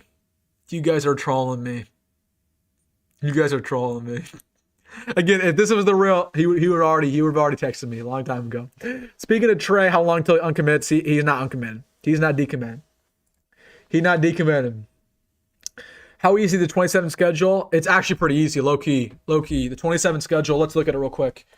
Which again, it's not a long ways away. Nobody on this team's going to be here in 27, but we got Iowa. We play 3 easy non-cons against nobodies. We play Iowa, Minnesota, Oregon, Purdue, Rutgers, Northwestern, Ohio State, Washington, Wisconsin. I mean, outside of Oregon, Ohio State's not bad. So pretty easy. About as easy as it gets. Willis, I'm going to text you with nuggets. My girlfriend's dad played with Darian and Donovan Jones' dad, DeAndre, and they were at his house over last Friday before Miller shot the West Side and had interesting convos. Yeah, that'd be interesting. But like I said, DeAndre, the dad, follows me on Twitter, and Darian follows me on Twitter. Those boys can tell me. No, you let me know. Let me know. Shout out to the whole Darian Jones family, though. Those guys are good people. Good people. That is interesting. Let me know. Give me a text. Give me a next. Do you want me to report this on? I can't check my text right now, but let me know if there's anything interesting there that maybe I should report or say. Interesting. Let's see. Buzzbin would be a murderess as a football coach. Yeah, she'd teach those guys how to block, though. You can tell me what. Archie Wilson should be a quarterback one. Matt Rule is 19-17, not good. We fired Riley after 19-19, and he won 9 games in a season. Pelini, 67-27. Why has the standard changed? Because of the Frost era? Well, I'd say the standard has changed because of this has happened for so long. Because with when we had Bo Pelini, winning 9 games was not good enough because we still remembered when we were competing for national championships. That wasn't too long ago. I think as we've gotten worse at the program, it's not about winning nights anymore. It's about just being consistent again. I mean, that's just naturally going to happen when you become terrible. And also, it's just because of the way the college football is nowadays. If you fire a coach, it's a lot harder to find a good head coach, right? Because with NIL, with all these implications, like head coaches are a lot more strict on who they want to be hired by. Like no good head coach wants to go over like Oklahoma State or want to go to Arkansas because they don't got money. Money controls the entire state nowadays. Or excuse me, controls the entire sport. So. Elisha Pritchett. Who are Nebraska's biggest boosters? Couple families. I'll get back to you on that. There's one. Well, first off, First National Bank is a huge booster. That's pretty much our biggest booster. FNBO, the family that behind that, CEO behind that. A couple families. We'll talk about that later, though. Maybe Matt Rule should have banned the podcast during the season. Said my man David. Shout out to my man David. Yeah, I mean, at the very minimum, bro. At the very minimum. But no, David, we need it for recruiting implications. Like, that was so dumb. You guys know me. I'll have a hot take, and I'll say what I think needs to be said. And I said back in July when he made the podcast, I said, this is a bad decision because if we lose with this podcast, people are going to flame him for it. And I got flamed for that comment. People said, well, there's so many recruiting implications. How has the podcast changed anything for recruiting? Do you really think recruits are listening to the Matt Rule podcast to see him interview 2 musicians with funny glasses? Like, really? Like, I think the Pat McAfee show is okay. Like, I'm not mad at him for the Pat McAfee show, but the podcast, I am mad at him for that. I am mad because that takes a lot of time. Like, you can do that in January. I don't care. You can do that in March. I don't care. It gives me something to talk about. I'm actually cool with it. But why? Why do it in November? Why? It makes no sense. Makes no sense.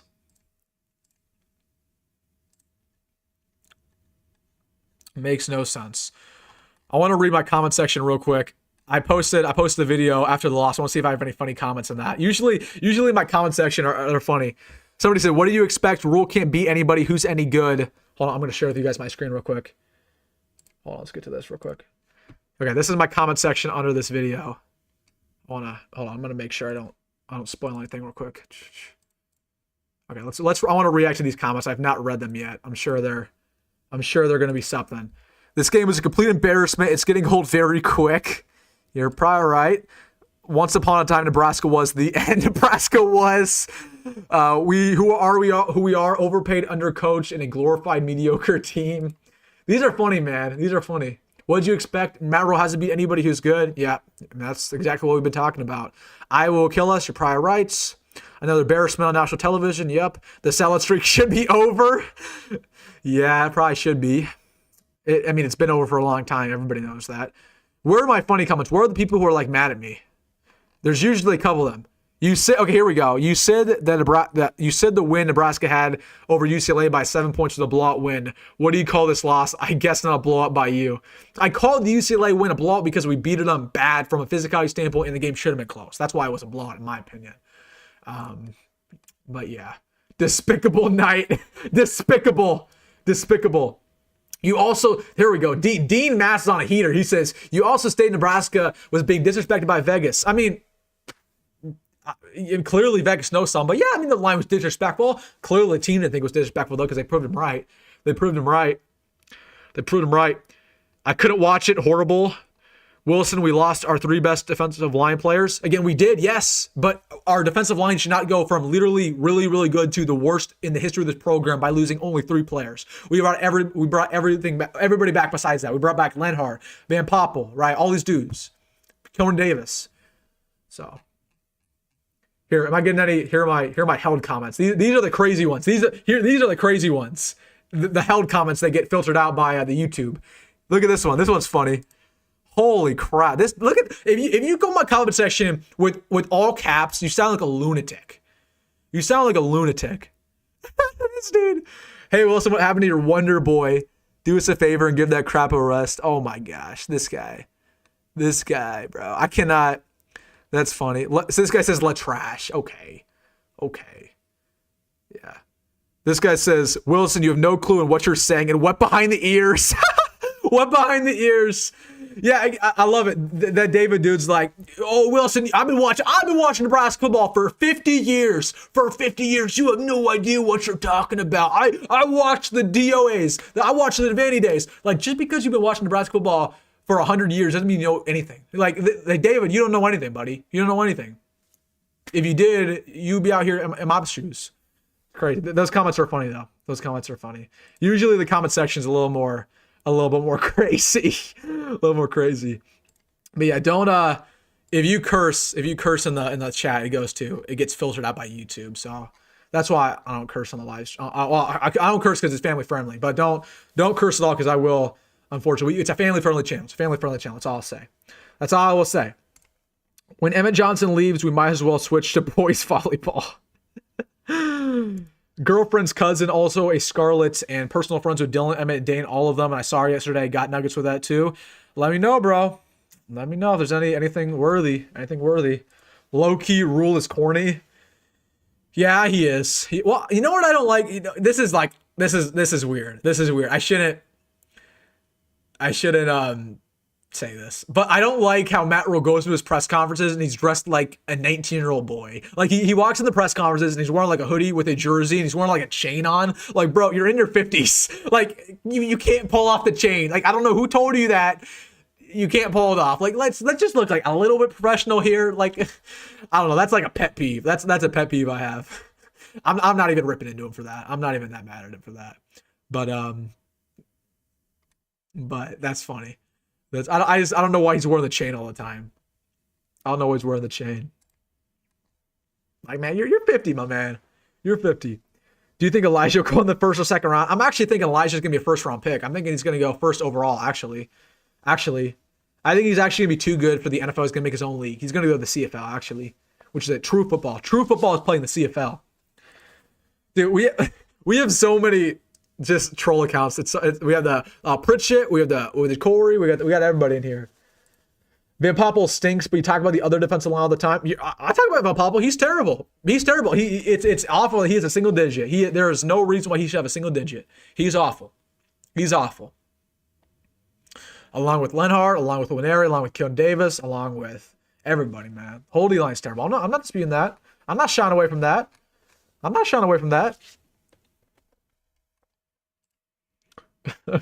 Dude, nobody's believing this. Nobody's believing this. What is this comment? People are just they stopped caring about the game and now they're just commenting random stuff. Was Dylan at the game? He was not. He was probably on his couch watching it. He was not at the game. So, nope, Dylan was not there.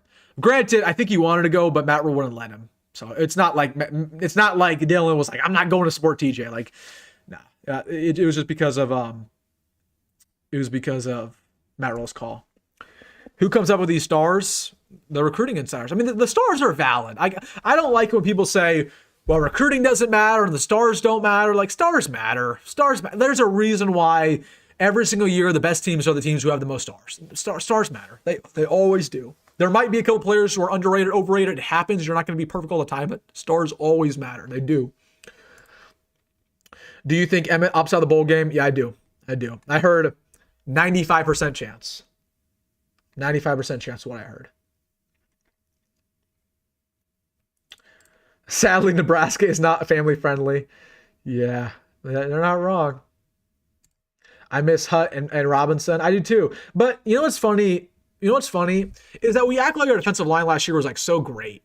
We act like our defensive line last year was like phenomenal, top 10, this, that, and the third. Like we still couldn't even get a pass rush last year. Our defensive line was not phenomenal last year at all. We could stop the run. We couldn't get to the quarterback. So we had a decent defensive line last year. It wasn't great, but it looks so much better than what it is now. So when was the last time Dylan ever posted anything on his story? Bro's been a ghost on Instagram. I think he posted some after he had like a Revival Nights thing, which was weird. Well, that was weird. Did anybody see that like Revival Nights thing? That was weird. Like basically it was like a religious ceremony. It was like a worship ceremony, which is cool, right? You guys know me. I thought it was cool. And they were there and they were singing worship songs in front of Memorial Stadium. But what happened during the worship service is Dylan Raiola walks up to the stage along with like Luke Lindenmeyer and a couple other players, you know, treated like kind of like a celebrity in a way. And he walks up to the stage and he like starts talking about football. And everybody's cheering like, "Oh, Dylan!" Like, what? Like, why did Dylan get treated like a celebrity at a worship service and then he goes to the sermon and starts talking football on the stage? Like, doesn't that like treat anybody else weird? Is that not weird to anybody else? Like, I don't want to like, again, I'm trying not to be like, I'm not trying to overanalyze it and get mad at Dylan for stupid things, but like, that was weird. But I did like their worship ceremony. That was cool. Why do we suck so bad every season ever? Asking the real questions. I wish I had an answer. I don't think Matt Rule has an answer. I don't think anybody has an answer. And you know what's funny? You know what's funny too is that everybody's gonna say, "Well, I wish I knew what Tom Osborne knew about the situation." And then Tom Osborne would get interviewed by like a YouTube channel, and everybody be like, "Oh, Dr. Tom has this great insight." Like, dude, Dr. Tom is 90 years old. Let the man live. Dr. Tom rallied for Scott Frost to be hired here. Like, I obviously have a lot of respect for T.O., but at some point, we got to stop begging this man for interviews because he's not well connected with the program anymore. He's not in practice every single day. And T.O., again, he's on his last legs. I mean, it's just the way it is. That's how life goes. It's just funny how people are like, "Well, I want Dr. Tom's input." Like, man, like he's a legendary coach, but he's not our head coach anymore. He doesn't know what's going on. It's crazy. But and then people will be like, "Oh, we got to get Lane Kiffin. We got to get Lane Kiffin. We got to get Urban Meyer. We got to get Urban Meyer. We got to get Urban Meyer." Dude, I've heard everything. I've heard everything in the book. Which coaches are getting replaced next year at Nebraska? None, unless anybody leaves. But Matt Rule will not fire anybody. Inside nugget, Dylan cuts mullet. Pride of the Mahomes cuts. Sorry, that was low-hanging fruit. Imagine, though. Imagine. Nah, I'm just kidding. That's me being mean. I have a statement. Elijah, but has no aura compared to the King Jacory.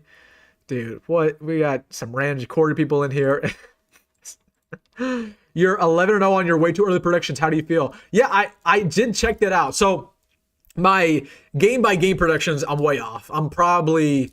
I'd say I'm 7-4 on my game-by-game predictions. My predictions at the start of the season, like in July, I think I'm 9-2. I might be 8-3. But my way too early score predictions, like that I posted like last year in January, I'm 11-0. So I know ball, I guess. My way too early prediction. Nah, that was kind of lucky. I'm not gonna lie.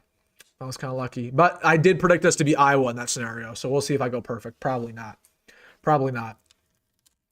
For Iowa, we have a day and several hours less to prepare for other games. What non-football time do we cut out of our schedule to actually be prepared? Well, so we're going to practice tomorrow, which we normally don't practice on Sunday. So we're going to have a full practice on Sunday. Other than that, I mean, it's pretty much nothing new. We're going to practice Monday, practice Tuesday. Nothing's really going to be changed there. And then we'll speed up the week. We'll have a full practice on Thursday, very early on Thursday, and then we'll do a walkthrough later that day. So it's kind of the same thing. We're just speeding it up. Because normally we don't practice on Fridays to begin with. We just do our walkthroughs. We have a curse on this program. I wish I could say you're wrong. That was the most conservative game. Wish they could have just took care of Lateef instead of letting him play hell. They keyed in on Johnson, and why wouldn't they have? Well, I disagree with you. I disagree that they let TJ do whatever he wanted to do. Like, they had TJ on a leash up until the second half, where they basically had no other choice. In the second half, they had to let TJ do whatever because, again, we were down by multiple scores at that point. But in the first quarter, they wouldn't let TJ throw the ball downfield. So, but yeah, I agree the game flow is too vanilla. And it always is vanilla. It's always vanilla. It's John Butler's vanilla. Dan Hogan's vanilla. I mean, that's nothing new here, right? That's nothing new. That's nothing new. I want to see what Twitter's saying right now. I want to see if there's anything funny. Let's see. Who would be tweeting at something funny? What I want to see what Sipple. Has Sipple tweeted anything out funny? By the way, shout out to my man Steve Sipple. He followed me the other day. That's my guy. That's my guy. Steve Sipple followed me. That was a great achievement. Is Steve Sipple followed me? Dude, there's nothing funny right now. People just gave up. Everybody gave up. Everybody gave up. Nobody believes anymore, clearly. Wilson, you win the offseason. I'm excited, man. I'm excited for the offseason. Clearly, we're stuck with Will, but who stays and who goes? Again, I don't think anybody leaves unless they want to leave. Like, if Addison Williams goes, I wouldn't be shocked because I think he's going to get a better job somewhere else. But I truly, truly believe, I cannot sit here and lie to you, I do not think Matt Rhule is going to fire anybody.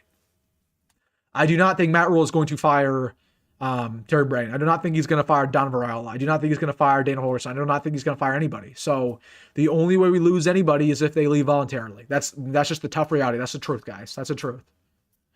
That's the truth. That's the truth. TJ has great touch on deep balls. Mid-level needs some work. Yeah, I mean, yeah, he played. Again, I thought the accuracy had its highs and had its lows. Again, he overthrew some balls, right? There was one that should have been picked off. But again, I thought TJ was fine. And again, at the very minimum, even if TJ like sucks against Iowa, even if TJ sucks in the bowl game, like I still think we need a quarterback battle because that's the best case scenario for Dylan's future. Like, why would Dylan ever run away from competition? If we want Dylan to be the best quarterback, he should be able to compete for it. So even if TJ looks terrible these next two games, I still want a quarterback battle. I want TJ to have an opportunity. So. Got a nugget. Janiran Bonner took down Nebraska football in his buyout and took down every post. Well, he never had Nebraska in his buyout to begin with. As for took down every post, he might have. I don't know.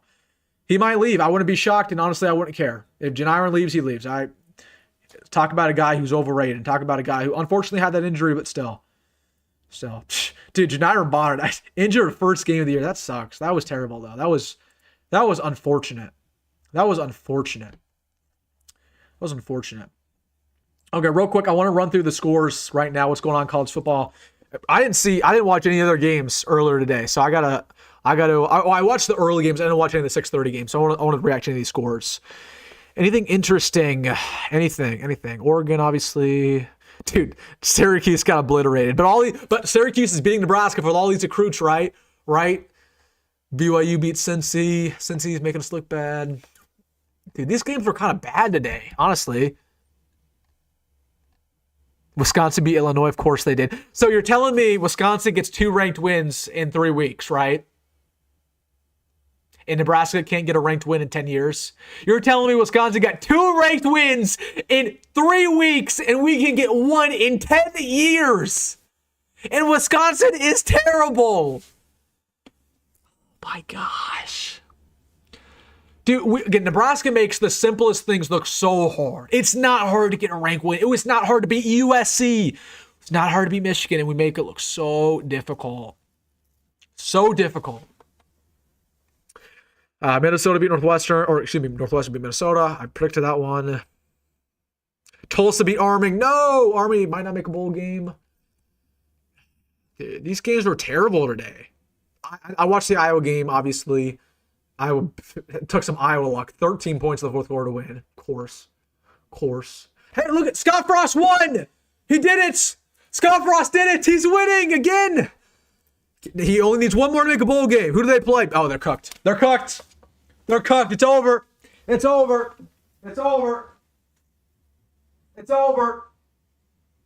No! I thought Scott Frost was going to make a bowl game for a second there. They play BYU. It's over, everybody. Oh, you guys couldn't see it. I blocked it with the thing. They play BYU. Awful. I believed in him for a second there. Poor Scott Frost. All he wants to do is make a bowl game, but he's got It's going to get so close. It's going to get so close. Stanford beat Cal. I was watching that one. LSU barely beat Western Kentucky. How did I not see that? How did I not see that? Ahmad Hudson, buddy. You better be watching that game. They're terrible. They barely won. That's funny. What are the NFL games tomorrow? I honestly don't even watch the NFL anymore because my Commanders are so bad. I honestly don't even care. I don't even care. I'm not going to watch any of these games. I might watch a little bit of them, but still. All right, back to the comment section. Nebraska basketball is here to save us, it seems. Again, I'll cover it, man. Cover it. Crane game. I will cover the Crane game for sure. Assuming we win. Assuming we beat Creighton. I will,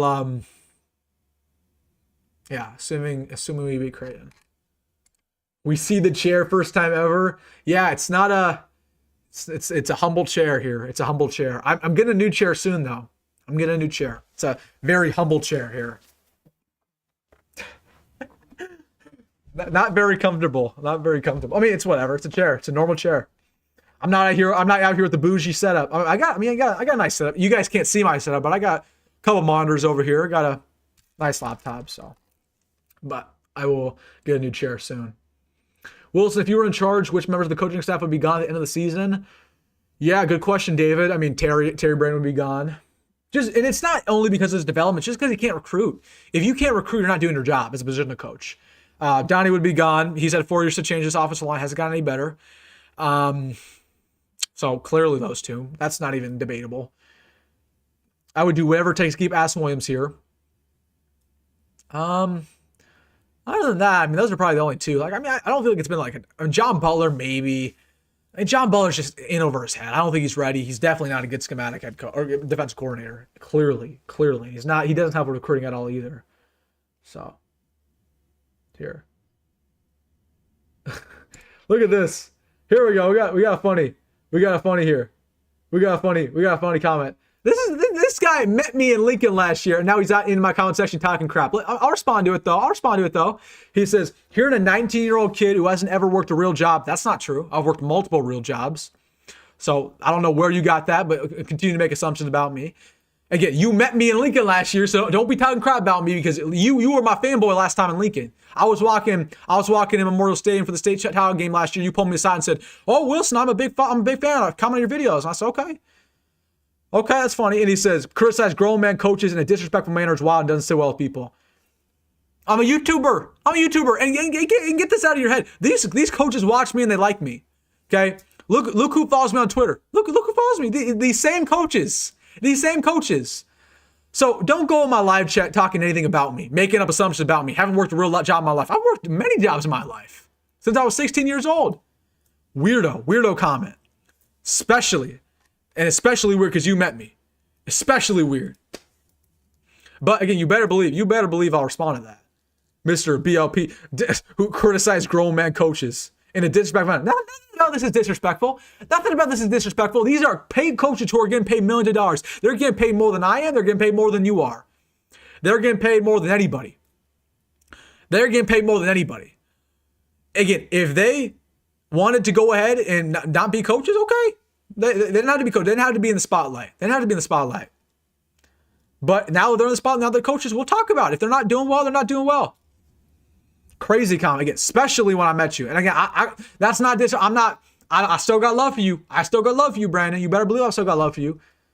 But don't go in my comment section talking about how I never worked a real job in my life. I've worked multiple jobs in my life. Crazy. You don't know me. You do not know me at all. You never met me. I've worked multiple jobs in my life since I was 16 years old. But you think because I'm on YouTube now, oh, I'm this pretty boy, right? I handed everything. Okay, cool.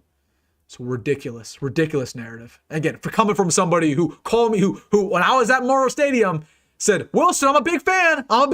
Pulled me aside. Wilson, I'm a big fan. Watch all your videos, man. All right, man. Again, it's all love, though. It's all love. You might feel some sort of way. But it's all love. It's all love.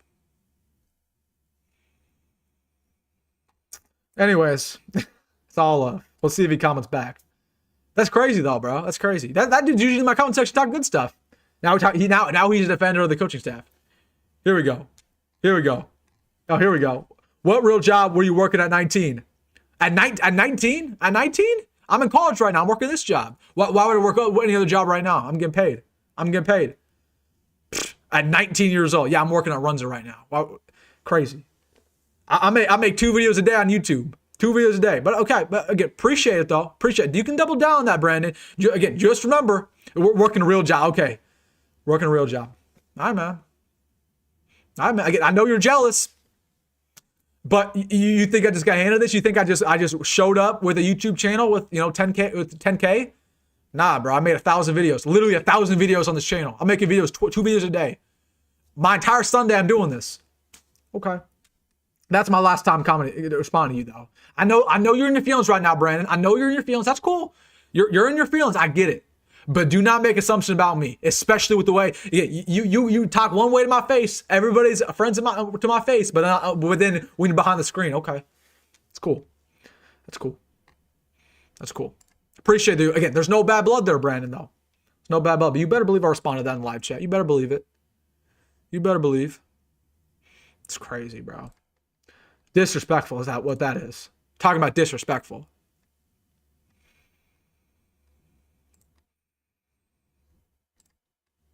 All right, back to it. Back to it here. Back to it. Why are our names not showing up tonight on the live? Names are showing up. What do you mean? What do you mean? What do you mean? YouTube is hard work. You're darn right. You're darn right. Take it from David, man. David's holding it down. One of the best YouTube channels from Omaha, man. One of the best. I will not take disrespect. That really ruined my mood. And again, if it's one random guy, I don't care. But it makes me angry that it's one dude who I met, who had all these compliments in my face and coming in here talking about how I'm being disrespectful and said I never worked a job in my life. That's crazy. That's crazy. That's crazy. That's crazy.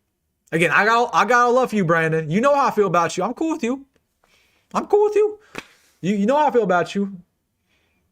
But do not go in here. Again, I don't. And you can have an opinion about me saying whatever about the coaching staff. You can say that.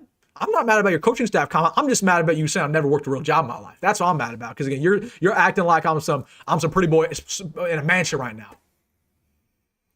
Knowing darn well that I've earned everything that I got on this channel. That I did not spawn in here with 10K. I worked every single day. I grinded when I was a nobody, when I was a kid. So, but again, it's all love, Brandon.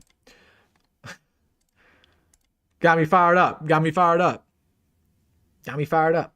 TJ did great. His team let us down. Luke Lindenmeyer let his team down big time. I agree with you, dude. Lindenmeyer, he's had a tough couple months, man. He's had a tough couple months. He's had a tough couple months for sure. What did Keona Davis do today? Nothing.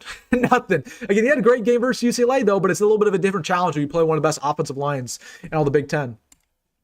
Do you think a stadium renovation is due if it is good? I don't think so. I mean, the stadium's fine. And again, that's just a lot of wasted money that can go to NIL. That's a lot of wasted money that can go to NIL. Runza is OP. I mean, Runza's okay. I'm not gonna lie. I don't eat Runza that much.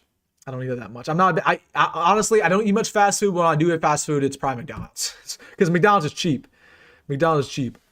Cover basketball. I will very soon, man. Again, watch out for that Crane video. Please support it. Because again, if it gets no views, I'm not gonna do it. It's just that simple. But I think it'll get some support. I think people are excited. Is that a score poster in the background? It is. I did not put any of the losses on the scoreboard here.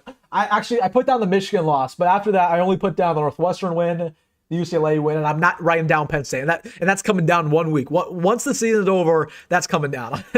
That's coming down.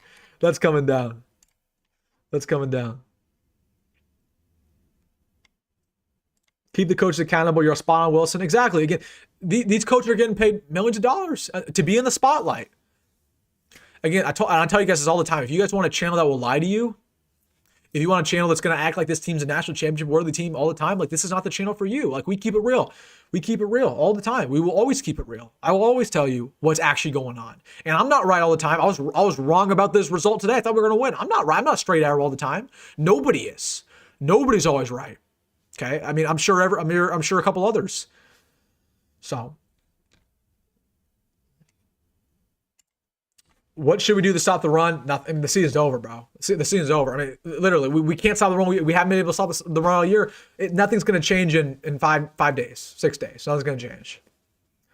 Nothing's going to change. Nothing going to change.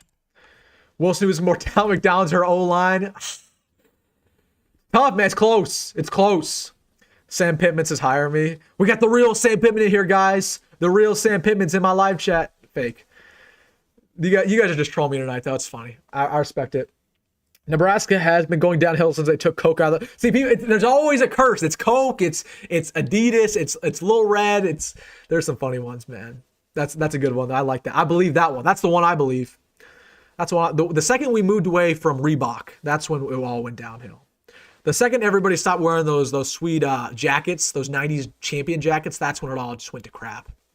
That's when it all went to crap. Could you see Matt Rule doomsday scenario where he gets fired after starting like 3-5 next year? No, because the buyout's just gonna be so crazy. The buyout's gonna be so crazy. We're stuck with him, honestly. We're stuck with him. Hold on. Somebody, dude, my messages are blowing up. 9-4 is a good season. I think it is a good season, but I mean, that means you have to beat Iowa. Are we really going to beat Iowa? Really? Do you really think that? Do you have any confidence after today that we're going to beat Iowa? I don't.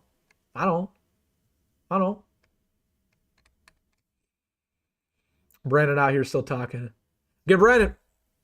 You know me, I still love you, bro. We're still love you. And you better believe I'm gonna be there on Tuesday. So if you're there on Tuesday, hit me up. We'll reconcile our differences. I got love for you, bro. But don't go in here saying, "Oh, I have not worked a real job in my life." I'm 19. What are you talking about? Working like construction? I'm 19. I'm 19. What do you mean real job? How many 19-year-olds are working real jobs? I'm going to college. That's the right decision. Because I worked hard to go to college. So. But I'm done. I'm done with it, Brandon. Again, you meet up with me on Tuesday. I'll be there. You can hit me up on socials. I'll meet up with you. I'll see you. I'll sit down with you. I'll watch the game with you. Wilson deserves NIL money. I'm good. I don't need it. I'm not be trying to take away money. How do we beat Iowa next Friday? Got to be aggressive on defense. I mean, that's the number one key to the game, right? I'm not asking this team to stop the run. Just make them one-dimensional. That's something we didn't do today. Make them one-dimensional, making sure they can't throw the football, stack the box on defense, right? We need 7 in the box, containing Moulton, containing Gronowski. Again, blitz. We didn't blitz all day and blitz all season. Got blitz. Okay, when you don't have a defensive line that can never get pressured, the only way you will get pressure is when you blitz. So, got to make sure. Oh my goodness, UCLA just. Oh, Washington's going to bring back the field goal for a touchdown. That's crazy. I think they just had their field goal blocked. That's funny. UCLA's terrible. Anyways, aggressive on defense, reconcile for how bad this defensive line is. Honestly, I think our offensive line can hold our own a little bit against their D-line. Again, you got to be more consistent for the game plan when it comes to Dana, TJ, obviously. I think TJ has an opportunity to burn him. I don't think the Iowa defense, particularly from a secondary standpoint, hasn't been good as what people are propping it up to be. And really, I mean, we know it's going to be close versus Iowa. At the end of the day, it's going to be a close ball game. When it is close, hopefully come out on top. Because the only thing I can take away from the season is that we have had the ability to win close games. But that's just assuming it'll be a close game to begin with. I don't know about that. I don't know if it will be. Do you think Matt Rule end his tenure fired? I mean, probably. I mean, you either end your tenure fired or retired or resignation. But that's probably not going to happen. So. I'm with Iowa. You are offering $4 million to cover Iowa football and become an Iowa fan. Or we are offering you $4 million. $4 million, man. $4 million? I don't know. Make it 40 maybe. No, I would not be an Iowa fan. I do not like Iowa. Would never root for Iowa. We will beat Iowa because it's not national television. Are you sure? I thought it's on CBS. Is it not on Natty on national television? What's it on? Hold on, let me check real quick. Yeah, it is. It's on CBS. It's on that. Well, so we can't use that. We can't say that. It's on national television. Mark Gronowski has terrible vision. Yeah, he's not very good, but he's a runner, man. He's a runner. You're 19. You haven't seen a good Nebraska team yet? I haven't. 2016 is the best I've seen, man. Who played best on defense? Singleton. Deshaun was really solid. Deshaun was really solid. My man Carson says the tricky sister would have game played better for the Huskers. You know, if you ain't in accounting 202, you don't get it. If you ain't accounting 202. And by the way, we did a live stream before my accounting exam. I did really good in the accounting exam. Not as good as my man Carson. Carson probably Carson, I don't know. Carson, what'd you get? 50, 45? I love Carson. That's my guy. That's funny. Whole accounting class is watching the live stream right now. Whole accounting class. No, they don't care. They don't care. I'm a nobody. I'm a nobody. The kid wasn't blocked. The holder threw the ball behind his head. Okay, I didn't see. I only saw the end of the play. Still got love for you too. Okay, hit me up, man. I'll be there. Hit me up. Text me, or if you don't got my number, email me. I'll be there. We can talk it out like men. Wilson, tough, amazing atmosphere. Thought there'd be more red. Oh, Metal Man, you were there, man. You were there, bro. I'm sorry. I apologize. I apologize that you were there and had to had to be there. Hold on, what? Jake the Only Trojan says shout to Wilson's Uncle Justin. How do you know about my Uncle Justin? How do you know about my Uncle Justin? How do you know about him? Did I mention him before? Did I mention my Uncle Justin? How did you know about him? It's either you... That's random. That's right. How'd you know about him? I love my Uncle Justin. He's a great guy. He's a great guy. Who's our best receiver? Nyziah. Nyziah's our best receiver. It's not even close. It's not even close. I thought Deshaun was on the milk carton. No, he had some nice plays in there. He was better. I mean, Sierra had a decent ball game per usual, but no, Deshaun played well. He played well. He played well. I was there, didn't see a lot of red. Yeah, there wasn't that much. We didn't travel as well as I thought we were going to be. It's not as well as I thought we were going to. All right, guys. We've been going for about 2 hours. Pretty depressing live stream. Kind of funny, though. We had some funny moments. Putting your final stuff in the comment section. I got to, I got to do a lot of work tonight. I got to rewatch the game and make my video for tomorrow, which will come out at, 9 o'clock? And that'll be a big one. 9 o'clock tomorrow morning. Big time video. We will keep it real on that one for sure. So, all right. Let me hear your final stuff in the comment section. We'll go as long as you have stuff to talk about. Again, kind of a preview of next week as I wait for you guys' comments. We'll have our 9 o'clock video tomorrow, which will keep it real. We will have our Iowa preview on Monday. Probably a recruiting update at some point during the week, given the fact that we're a week away from signing day. A transfer portal wish list video that we're going to do this week. Then on Thursday, Thanksgiving, we'll have our Iowa prediction video. And then day of, Black Friday, we'll be there. I don't know. Man, I'm going to be at the Iowa game. And I'm kind of like, I'm in, I don't know if I want to go. It's going to be so cold, man. It's going to be cold and it's going to be kind of depressing. And I get so nervous for the Iowa game. I just get so nervous. I can't eat. I can't think. I hate Iowa so much. It's going to be an 11 o'clock game. It's going to be early. I don't know. We'll see if I go to the Iowa game or not. We'll see. All right. Final stuff in here. The first series, 4th down stop set the tone. It did, man. It did. By the way, did the exact same thing happen versus Minnesota? Because I feel like Minnesota also got a 4th down stop on us. Very similar. Very similar. Oh, look at it. John Johnson's back in the bathroom. I just pulled up my YouTube. Coordination. John Johnson's back in the bathroom. That is funny. I thought he said he retired from doing that. That's so funny. I'm going to watch it after I get out of here. That's funny. Will you pull up to the Iowa game, bowl game? Yeah, I'll be at the Iowa game, more likely than not. Bowl game, unless we go to Tampa, which is still, we could still make Tampa. But if we go to Nashville or Vegas, probably not. I'm really debating going to Tampa, though. I kind of want to. But it's expensive. It's expensive. You guys know how it is. Millard South, 63-7. Yeah, I would not be shocked. Any flip targets for the 26 class? We'll talk about it in the week. We'll talk about it. Multiple defensive linemen. The wide receiver we were going to have visit versus Iowa is no longer coming, which is a Quade Heinrich. So I don't know if we're going to get a wide receiver at this point. It's still kind of up in the air. We'll get that probably the JUCO offensive lineman though. So I still think we'll get a couple in this class. But we'll talk about it in the week. We'll have a recruiting update for sure. All right, guys. The chat is done for the night. It was a fun live stream. Appreciate you guys. Oh, we got one more. Super chat. Final stuff in here. My man, B Kirsch 20. He says, rough. I think he meant game. Rough game tonight. Hopefully they'll show up Friday. Need to hit the portal hard and see what happens. Same story. Trenches, offensive line, defensive line are not it. I agree with you, man. I just want it to be competitive versus Iowa. I don't want to blow out. Don't want the game to be over. Oh, they just show the UCLA cheerleaders. Man, never mind. Never mind. I'm gonna get myself in trouble. Yeah, it was tough. It was a tough ball game. Anyways, lost my train of thought. Yeah, I just hope it's a competitive ball game. Hope it's competitive. And again, I know what it's gonna be though. It's always gonna be Iowa. It's a close ball game, 1-score game, fourth quarter. Iowa pulls it out. Wins on Walker field goal. Happens almost every single year. So I'm just not gonna get my hopes up during the week. That's what I'm gonna try to do. Go into it assuming we're gonna lose. And live with the results. If we lose, I'm not gonna be super angry. If we win, I'm gonna be elated. That's how you don't get wrecked. If you go into the bowl game and you're assuming you're gonna win, like I did Conor for Penn State, that's how you get burnt. Matthew says, do you live stream during the week? It depends. Not usually, but we did last week. I think I'll go live the eve of sign day. So not this Tuesday, but next Tuesday. I think on December 2nd I'll go live. Because I'm at my dorm, first off. I'm at my dorm, and usually I don't want to bug my roommate because my roommate usually has his head up in the background of my dorm. You guys know that, and I don't want to have tell me to get lost. You know what I mean? So I go live. Usually I do it when he's out.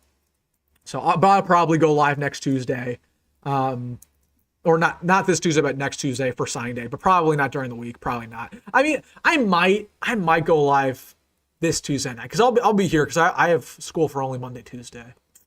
I don't know if you guys want to live stream on Tuesday. Maybe.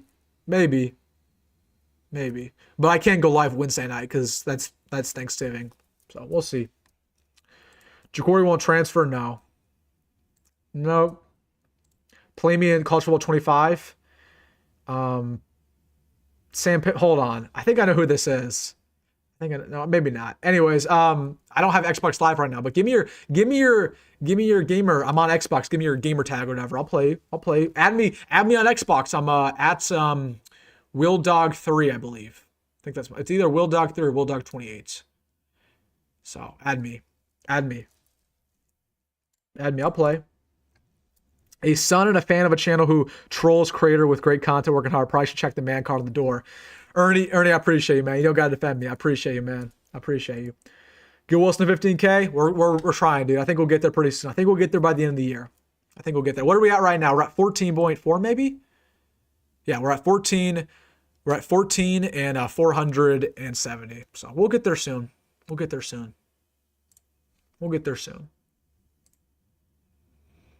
What are you expecting Paparella to do with Dylan this week? I don't know, man. I don't know. All right, guys. Odds of Dylan leaving, 40%, 30%.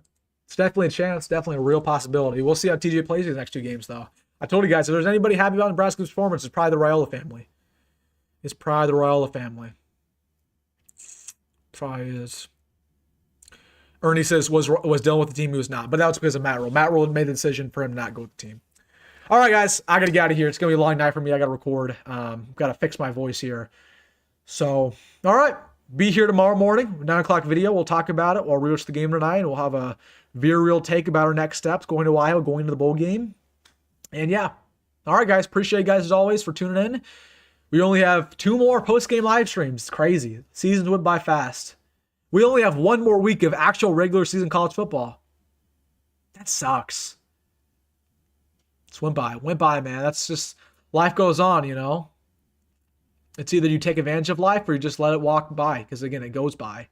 And suddenly you're 10 years old and you go to 30 and you go to 40 and you go to 50 and suddenly you're 6 years old. So life goes on. College football season goes on. And I know this loss stings today. Trust me, it does. It hurts me. It hurts you. We were all embarrassed. We were all petrified. We were all mortified. It feels like we've seen this story before, which we have. I understand that. But just enjoy it for what it is, because know that Very soon, it's going to be the offseason. Very soon, it's going to be February. Very soon, it's going to be March. And you would have done anything to watch Nebraska football play. You have done anything to watch a quarter of Nebraska football, even no matter how bad they are. So just enjoy this final game versus Iowa. It's going to be tough. It's going to be a busy week. It's going to be a busy week. A lot of hatred flowing. But enjoy it because it's almost gone. And you would do anything in the summer to watch Nebraska football play, even if it meant we would lose. So, all right, guys. Sucks. But we've dealt with this before, but it doesn't impact our mood. We're going to enjoy the rest of the night. We're going to enjoy tomorrow, and we're going to move on. And we're going to get ready for Iowa. Hopefully, that'll be a big-time victory against a big-time rival. All right, guys, appreciate you guys. On the way out, let's hit the like button. We are at 130 likes. Let's get to 150 real quick. By the time we get out of here, let's get to 150. Appreciate you guys. Keep it easy the rest of tonight.